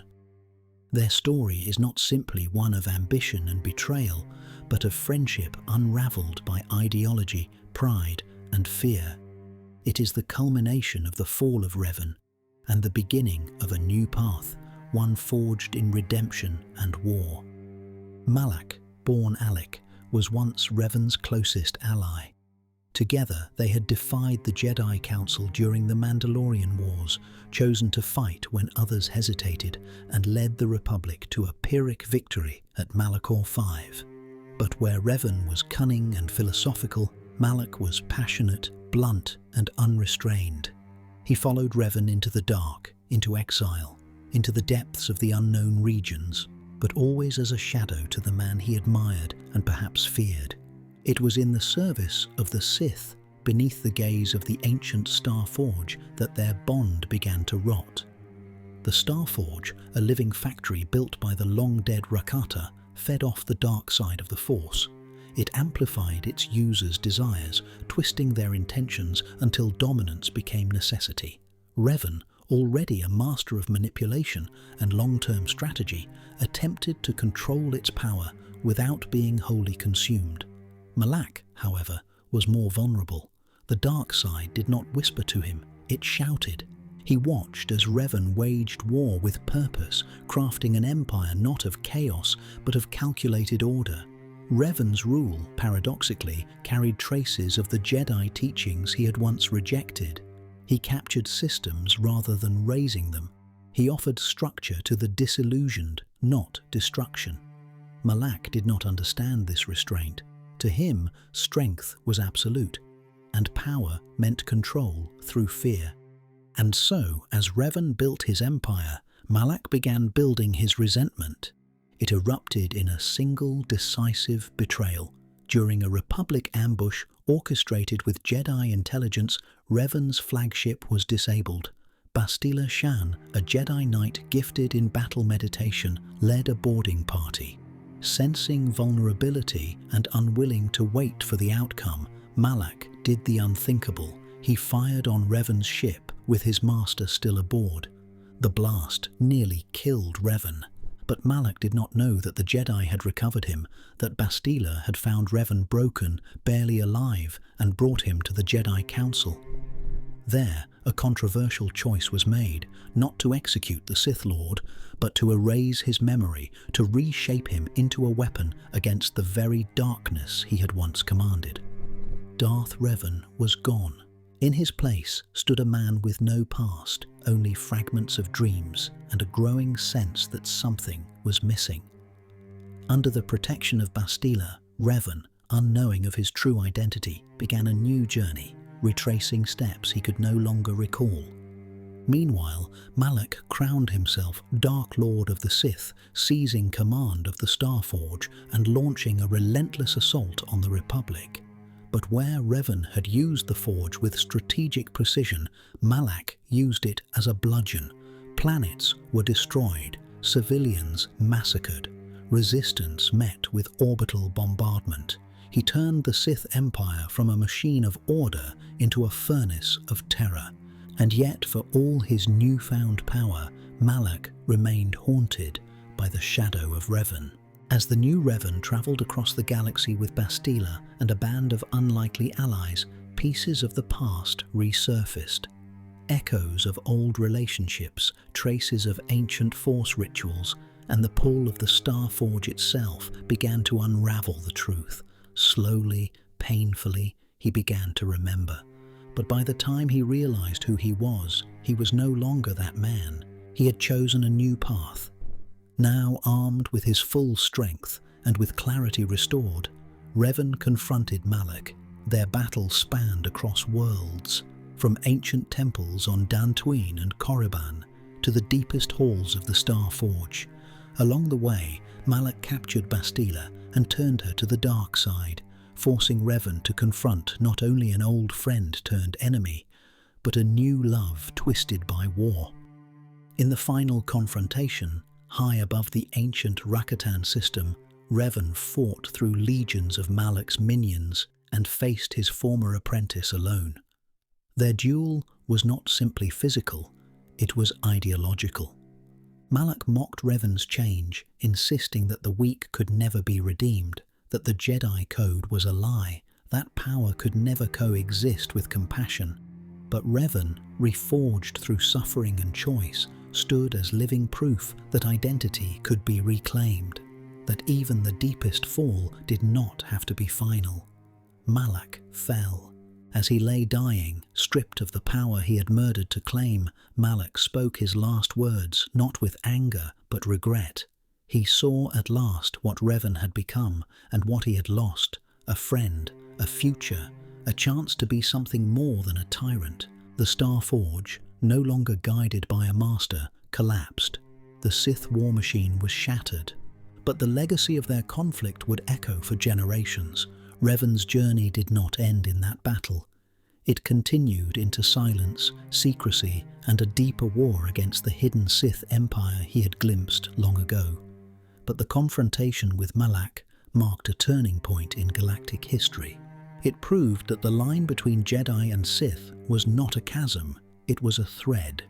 And that thread could be severed or mended by choice. The betrayal of Malak was more than an act of ambition. It was a mirror, and in its shattered reflection, The galaxy saw both the tragedy of the Sith and the enduring hope of the redeemed, the Sith Triumvirate. In the aftermath of the Jedi Civil War, the galaxy was left reeling. The Star Forge had been destroyed, Darth Malak defeated, and Revan, hero, villain, savior, had vanished into the unknown regions. But peace did not return. It never truly does. Instead, from the shattered remnants of Revan's war, a darker, quieter threat emerged. A new order of Sith, not united by empire, but by wound. A wound in the Force, in the galaxy, and in the soul. They were known as the Sith Triumvirate, and their war was not for territory or power, it was for silence. At the heart of this shadowed movement were three Sith Lords, Darth Trier, Darth Nihilus, and Darth Sion, each terrifying in form and philosophy, each a manifestation of a different kind of death. They did not seek to rule the Republic, they sought to erase the Jedi from existence. The Triumvirate formed on Malachor V, a world already cursed. It had been the site of the final battle of the Mandalorian Wars, where Revan's mass shadow generator tore apart space and slaughtered friend and foe alike. The wound left in the Force was palpable, echoing across time. It was here that these three lords gathered, not as masters and apprentices, but as a dark trinity of ruin. Darth Trier, once known as Kreia, was the mind behind the Triumvirate. A former Jedi Master and mentor to Revan, she had been cast out by the Jedi for her unorthodox teachings and her belief that the Force was not a gift, but a cruel will. Her philosophy was radical. She saw the Force as a manipulative entity imposing destiny upon the galaxy. In her eyes, to destroy the Jedi was not enough. The Force itself had to be silenced. She took the title of Darth Trier, Lord of Betrayal, and began her war not with sabers, but with ideas. Darth Sion, her enforcer, was a creature forged by agony. His body was broken beyond repair, shattered in countless duels, and reformed by sheer will.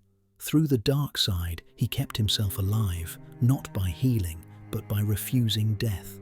Every fracture in his flesh was an act of defiance. He was the embodiment of pain as power, hate as endurance.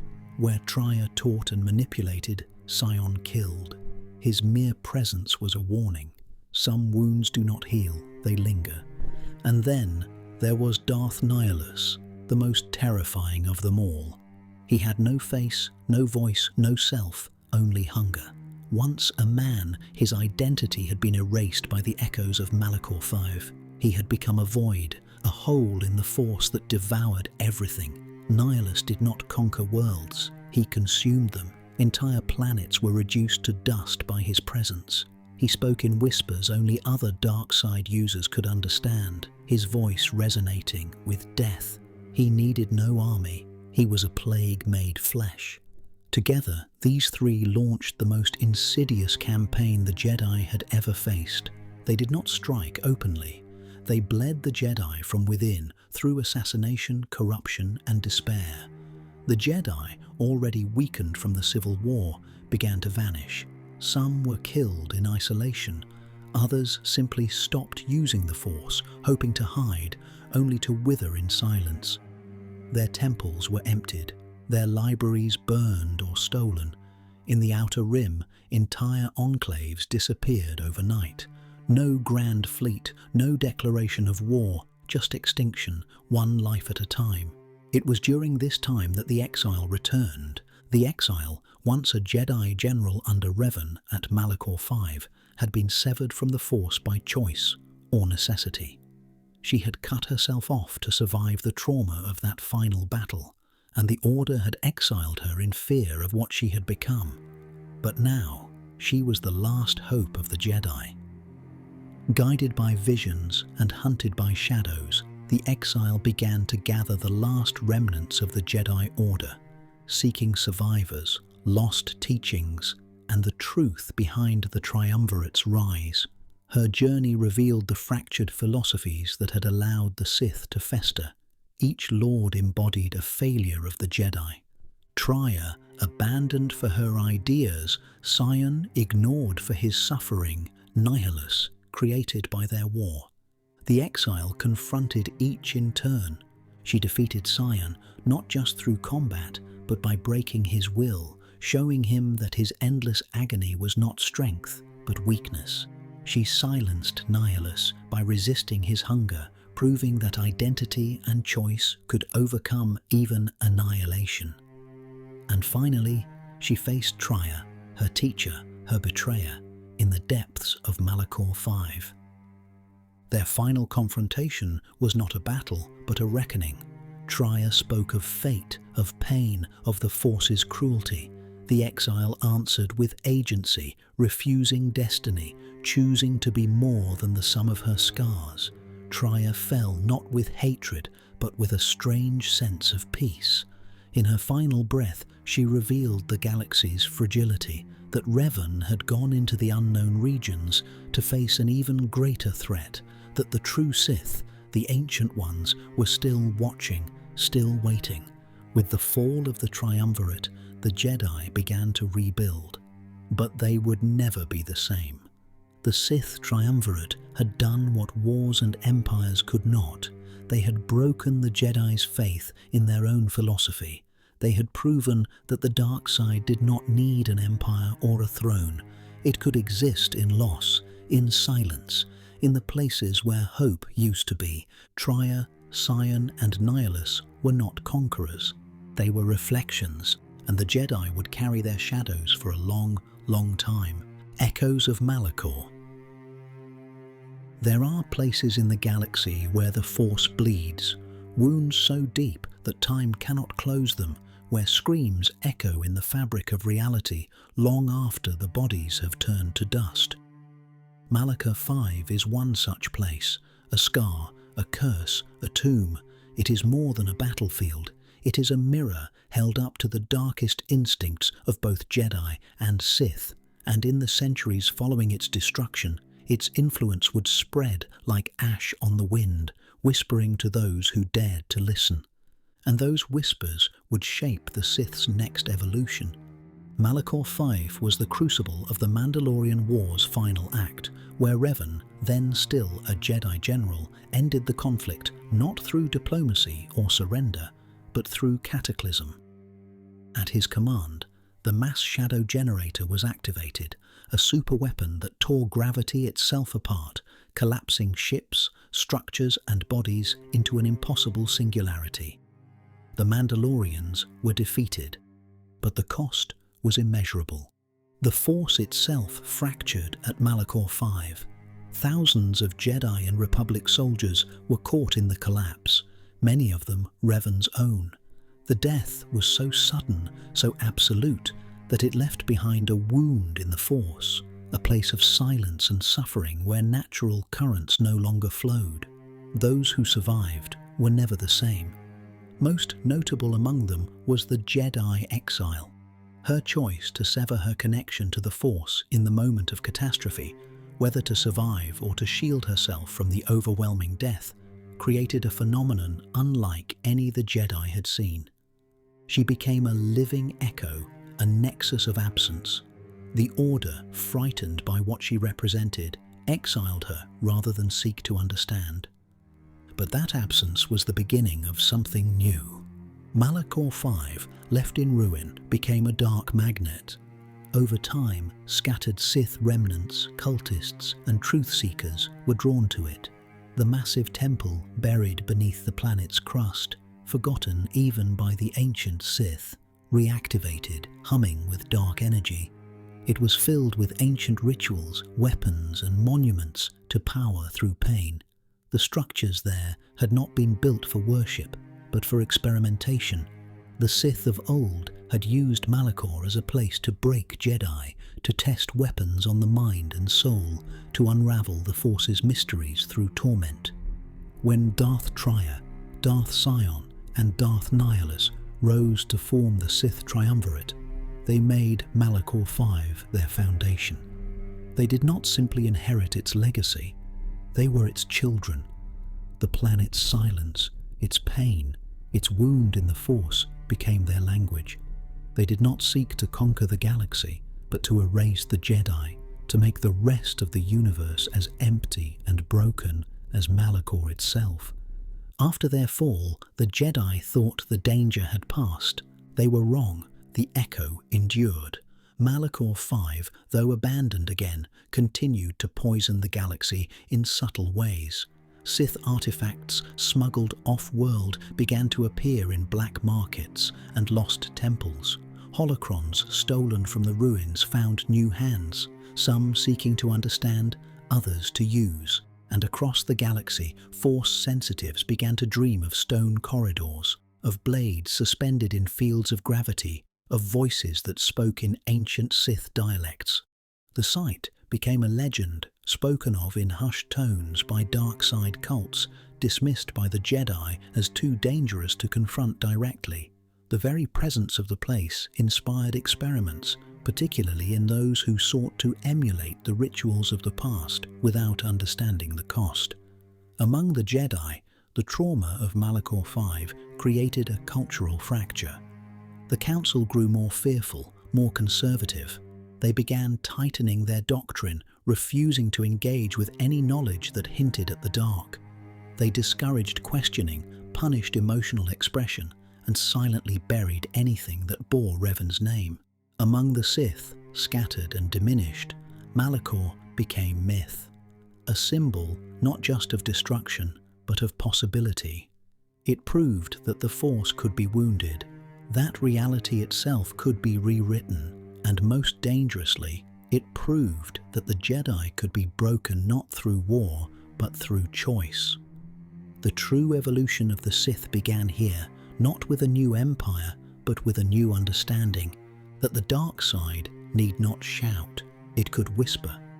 That victory did not always mean conquest. Sometimes it meant collapse.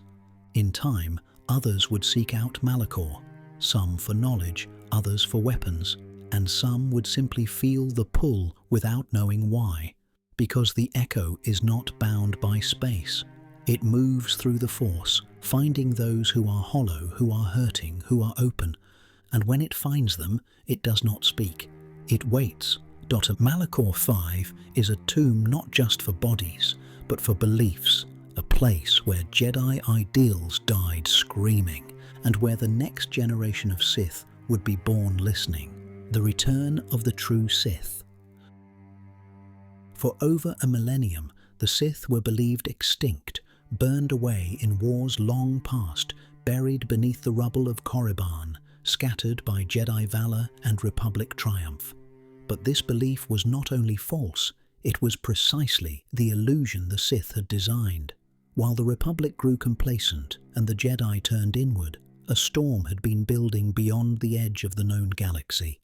It began on Dromund Kaas, where Darth Vitiate, the immortal Sith Emperor, forged a hidden empire in silence. For centuries, he rebuilt, not with reckless ambition, but with cold precision. Armies were raised, fleets constructed. Entire generations were trained under a singular doctrine of obedience, conquest, and survival. The Sith no longer squabbled over ideology or individual power. Under Vitiate's rule, they were unified, refined into a war machine. And when they returned, it was not with warnings, it was with fire. This resurgence marked the beginning of the Great Galactic War, and at its vanguard stood a new generation of Sith. Among them, a name that would be etched in terror across the galaxy: Darth Malgus. Tall, armored, and brutal, Malgus was the perfect emblem of the new Sith Order. He had no patience for compromise or tradition. He believed in raw dominance, through military force, through the dark side, and through the obliteration of the Jedi. His presence on the battlefield was absolute. He did not negotiate. He did not hesitate. He eradicated. The Sith Empire's return was orchestrated with precision. Border systems were infiltrated and destabilized through spies and Sith agents. Propaganda cells turned entire populations against the Republic from within. And then, without warning, Fleets appeared in hyperspace, striking targets with such speed and coordination that entire sectors fell before the Senate could respond. Key planets such as Ord-Radama, Bothawui and Agamar were overrun, but the true blow, the strike that would redefine the war, came on Alderaan, where Malgus led an assault that devastated its capital and shattered Republic morale. It was not only a military victory, it was symbolic. Alderaan, a bastion of peace and nobility, was brought to its knees by pure Sith fury. The Jedi, caught off guard by the scale and unity of the threat, scrambled to respond. Old battlemasters were summoned. Temples once considered ceremonial were turned into fortresses. But the Sith were not the fractured remnants of old. They were trained for war, not just to fight Jedi, but to break them. The Sith Lords of this new empire were diverse in form and ideology, but united in purpose. Darth Baras, a master manipulator and political saboteur, infiltrated Republic leadership. Darth Thanaton carried ancient knowledge and alchemical power, unleashing abominations long forgotten. Darth Jadus, enigmatic and terrifying, redefined Sith intelligence through terror and subterfuge. Each Lord was a blade in the Empire's arsenal, each sharpened to cut a different weakness in the Republic. And above them all, unseen but always present, loomed Vitiate. He did not march at the front, he did not give speeches, he watched, he consumed. His will was absolute, his power unquestioned. While the Sith appeared to operate through conventional warfare, Vitiate was enacting a deeper plan, one tied not to territory, but to the Force itself. His ultimate goal was not conquest, it was ascendancy. But the war, brutal as it was, reached a moment of transition not through battle, but diplomacy. In a move that shocked both sides, Vitiate proposed peace. His ambassadors approached the Republic with a treaty, an end to hostilities, borders drawn, resources shared. Desperate to halt the devastation, and with no clear path to victory, the Republic accepted. The result was the infamous Treaty of Coruscant. But peace was an illusion. As negotiations unfolded, Darth Malgus launched a strike against Coruscant itself. The Jedi Temple was destroyed in a single day, its defenders slaughtered, its knowledge desecrated. The Republic capital was occupied, humiliated, and left burning. And yet the treaty held. The Republic, reeling, honored the agreement out of desperation. The Sith withdrew from Coruscant, but not without planting seeds of fear and doubt across the Senate and the Jedi Council.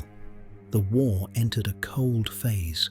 Skirmishes continued, espionage escalated, but the galaxy was now ruled by uncertainty. The Sith had returned, not as rebels, not as relics, but as a galactic superpower, and their methods had evolved. This was not the Sith of Ajunta Pul or Naga Sadow, of broken empires and scattered cults. This was an institution, a civilization engineered around the dark side. Their apprentices were trained from birth, their ships grown in secret shipyards, their philosophies unified not by chaos, but by imperial will. The Jedi had always believed the Sith's greatest weakness was division. Now they faced a Sith empire that had overcome it.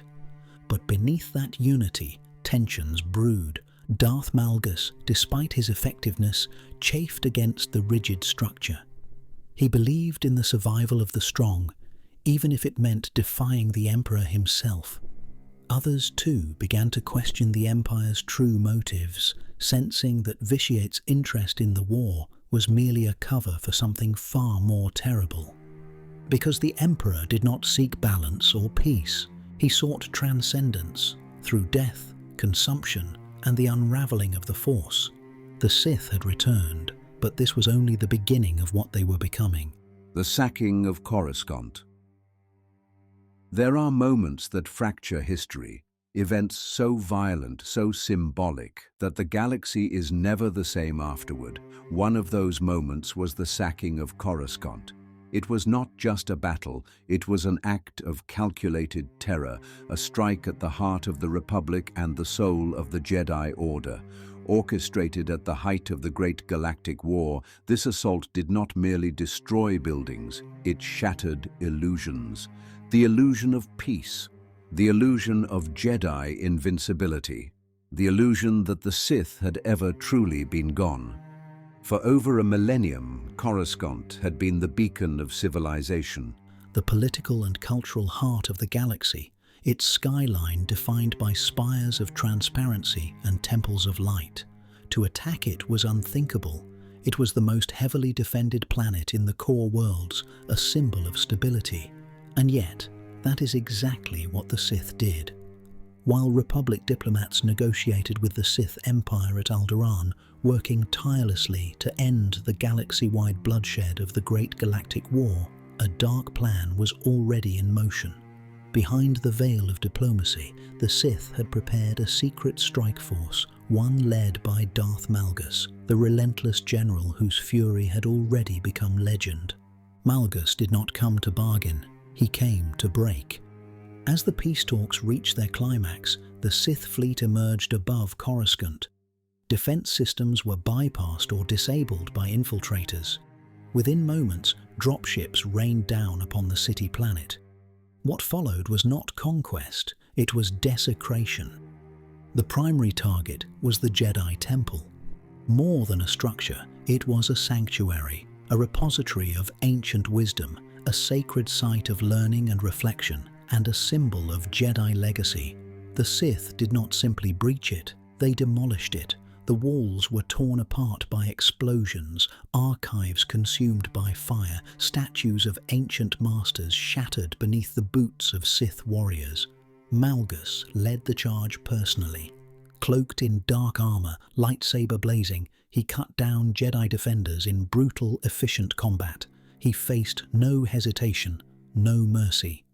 Among his victims was Jedi Master Ven Zallo, one of the Order's most respected warriors. Their duel, fought in the heart of the temple, became a symbol of the Jedi's vulnerability, a moment captured in hollow recordings and seared into galactic memory. The death of Zallo wasn't just tactical, it was theatrical. Every blow, every breath of the battle was a message. The Sith had returned, and the age of Jedi supremacy was over. Beyond the temple, the Sith wrought chaos across Coruscant. Government buildings were seized or destroyed, senators killed, civilians caught in the crossfire. Entire districts burned. Panic rippled through the populace as evacuation orders were issued, but there was nowhere to run. The enemy was already inside. And then, just as suddenly, the Sith stopped. They withdrew, not because they were defeated, but because they had proven their point. The attack had not been about holding territory. It was a bargaining chip, a violent backdrop to the Treaty of Coruscant, which the Republic was now forced to sign under duress. The treaty granted the Sith sweeping territorial concessions, entire sectors ceded without further resistance. It was a political humiliation for the Republic, a spiritual catastrophe for the Jedi, and a strategic triumph for the Empire. The Republic had no choice. Its capital lay in ruins, its military scattered, and its greatest protectors in disarray. Accepting the treaty was the only path to survival. But it was a lie. Peace did not follow. While open war ceased, conflict never ended. Border skirmishes erupted almost immediately. Proxy battles were fought through local systems. Intelligence agencies waged a shadow war beneath the surface, and the Jedi, stripped of their temple and authority, retreated into cautious obscurity, haunted by failure. The Sith, meanwhile, solidified their gains. The sacking of Coruscant had achieved more than conquest. It had redefined perception. The galaxy now knew the Sith not as myths or shadows, but as a dominant force. Their ideology, their strength and their audacity had been made visible to all. And for the Jedi, the trauma was deeper than physical loss. They had been attacked not on the battlefield, but at home. Their archives, centuries of knowledge, were destroyed or stolen. holocrons containing the thoughts of ancient masters, were lost to fire and blood. Younglings, the future of the Order, had died within temple walls. The Force had not warned them. The Republic had not protected them. Their pride had blinded them, and they paid for it in screams and ashes. In time, the temple would be rebuilt. But something fundamental had changed. The sacking of Coruscant marked the end of the Jedi's illusion of control and the beginning of an age where the Sith no longer wore masks. They wore armor, and they marched in daylight. The fall of the immortal Emperor. He was Tenebrae, born of Sith blood and cruelty. He was Vitiate, the hidden emperor of a secret empire. And he was Valkorion, God-King of Zakuul. But above all, he was a singular force, the immortal emperor whose reach spanned centuries, whose ambition transcended empires, and whose fall would reshape the Force itself. For over a millennium, Vitiate ruled the Sith from the shadows. He survived wars, betrayals, and the collapse of civilizations. His ritual on Nathema had granted him a twisted form of immortality, consuming an entire world to sever his soul from death. He was not merely powerful, he was unbound. While others played at conquest, he pursued ascendancy, seeking nothing less than the domination of life, death, and the Force. And then he disappeared. To the Sith, he became a distant presence, a whisper rather than a voice. His dark council ruled in his name, but none saw him. The Sith Empire, without his overt guidance, waged war with the Republic, but the Emperor had moved on, because Vitiate had become something else. He had become Valkorion. Reborn in secret, he created a new empire in the unknown regions, the Eternal Empire of Zakuul. Unlike the Sith Empire, Zakuul did not cloak itself in tradition or dogma. It was advanced, efficient, driven by a fusion of technology and the Force. Its knights followed not the Jedi or Sith philosophies, but Valkorion himself. He was their sovereign and their deity. To his new followers, he was benevolent, wise, eternal, but it was a mask. Valkorion was Vitiate, still immortal, still hungering. This new identity allowed him to begin his true plan, to consume the galaxy itself. No longer content to rule from thrones, he sought to become a being of pure consciousness, free from physical form, capable of devouring stars, Force users, even realities. His essence had grown so vast that it could inhabit multiple bodies simultaneously. While his Sith and Zakuulian empires existed in parallel, he orchestrated them like a conductor, setting the galaxy on fire from both ends. And then he met resistance. From the heart of conflict, a champion emerged, known by many names across worlds, but remembered as the Outlander, a warrior forged in war, captured by Zakuul, frozen in carbonite, and resurrected by fate. The Outlander's choices, alliances, and defiance began to disrupt Valkorion's grand design. Valkorion did not seek to kill the Outlander, he sought to use them. He offered power, secrets, the mantle of eternal emperor. He appeared in visions, gave guidance, and slowly began to bind his essence to the Outlander's mind. But this was not mentorship, it was preparation. Valkorion's goal was to possess the Outlander completely, to shed his old identities and live anew through a vessel stronger than any before. But his plan failed. The Outlander resisted.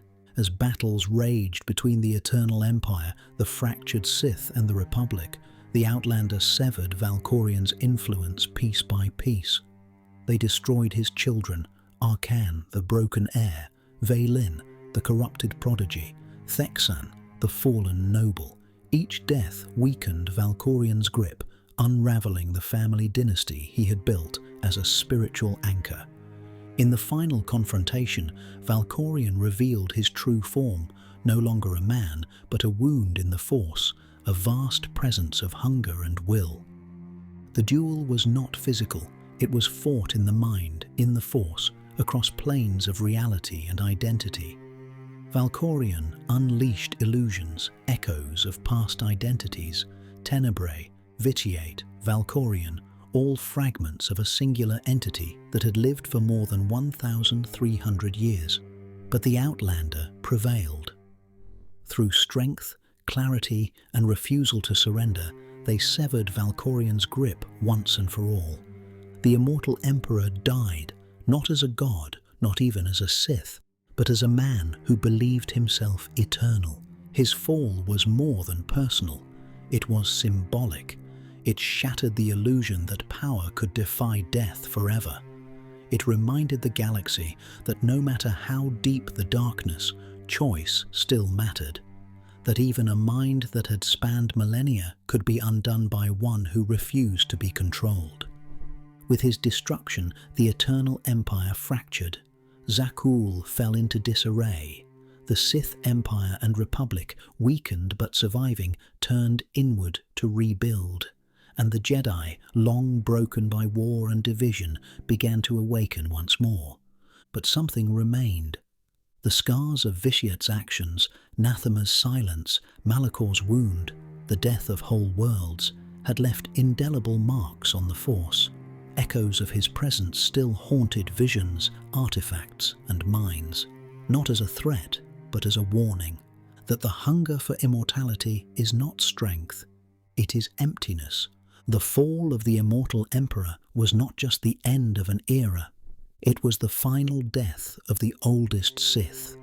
And the silence that followed was not peace, it was the galaxy learning how to breathe again.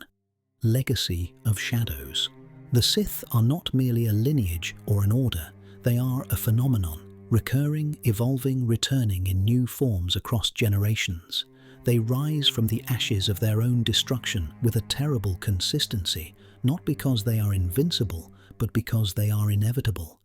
For all the Republic's victories, for all the Jedi's wisdom, the Sith always return. Because at their core, they are not just warriors or tyrants, they are ideas.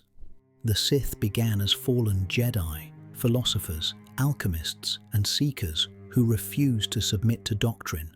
Over millennia, they became empires, religions, secret cults, and immortal tyrants. But no matter how their banners changed, no matter how their rituals evolved, they always carried the same creed: power through passion, strength through conflict, victory through will. That creed proved harder to kill than any one Dark Lord. From Ajunta Pal and the First Exile, to Naga Sado's War, to the horrors wrought by Darth Vitiate, the Sith have worn many faces. They have built empires from bones, whispered from the shadows of tombs, and corrupted from within the very heart of the Jedi Order. Even when defeated, they leave behind echoes, holocrons, apprentices, ideologies, all waiting for the next vessel. And when that vessel comes, the cycle begins anew. It is not always the same form. Sometimes the Sith wear armor and lead fleets into battle. Sometimes they wear the robes of scholars, hiding their power beneath diplomacy. Other times they are unknown, operating as whispers in a senator's ear, or secrets in a holocron buried beneath forgotten ruins. The Sith adapt, they survive. They are patient in ways the Republic has never fully understood. Even as Jedi rebuild temples and the Senate passes peace accords, the dark side waits, not with malice, but with certainty, because the galaxy produces Sith. In its pain, in its injustice, in the very structure of its order, the Sith find root. Every time the Jedi fail to see a student's fear, a planet's suffering, or a system's corruption, the Sith gain a foothold. The dark side does not demand belief, it only demands need, and that need returns. Always. Consider how many times the Jedi have declared the Sith extinct, after the Great Hyperspace War, after the fall of Exar Kun, after the defeat of Revan, Malak, Nihilus, Vitiate. Every time their confidence has been proven premature, because for all their power, the Jedi are bound by tradition. The Sith are not. The Sith evolve. When the rule of many collapsed under betrayal, the rule of two was born, Bane's cruel brilliance distilling Sith philosophy into something more insidious, one master, one apprentice, no armies, no temples, just ambition and the blade. That rule would endure for generations, shaping the galaxy from the shadows until it culminated in the rise of Darth Sidious, a Sith who did not conquer the Republic. He became it. Even then, after the rise and fall of Sidious, the Sith were believed ended. But belief does not kill legacy. The dark side's hunger does not die. It waits for those who feel powerless, for those who are angry, for those who are willing. The Sith do not promise peace, they promise freedom. Freedom from constraint, from submission, from helplessness. And that promise, however dangerous, is seductive. Because every time the galaxy forgets its shadows, the Sith remind it. The Jedi, for all their wisdom, have never learned how to undo the Sith. They have tried exile, execution, isolation, erasure, but they have never changed the conditions that create them. They have never resolved the paradox that lies at the heart of the Force. That passion leads to power. That conflict creates strength, and that for many, peace feels like a prison. That is the true legacy of the Sith. Not the temples, not the empires, not the red sabers, but the idea that power is something to be seized, that the Force can be taken, not just obeyed, that fate is not accepted, but broken, and that from the shadows a voice will always rise to whisper, "There is no peace, there is only passion." So long as there is fear, the Sith will endure.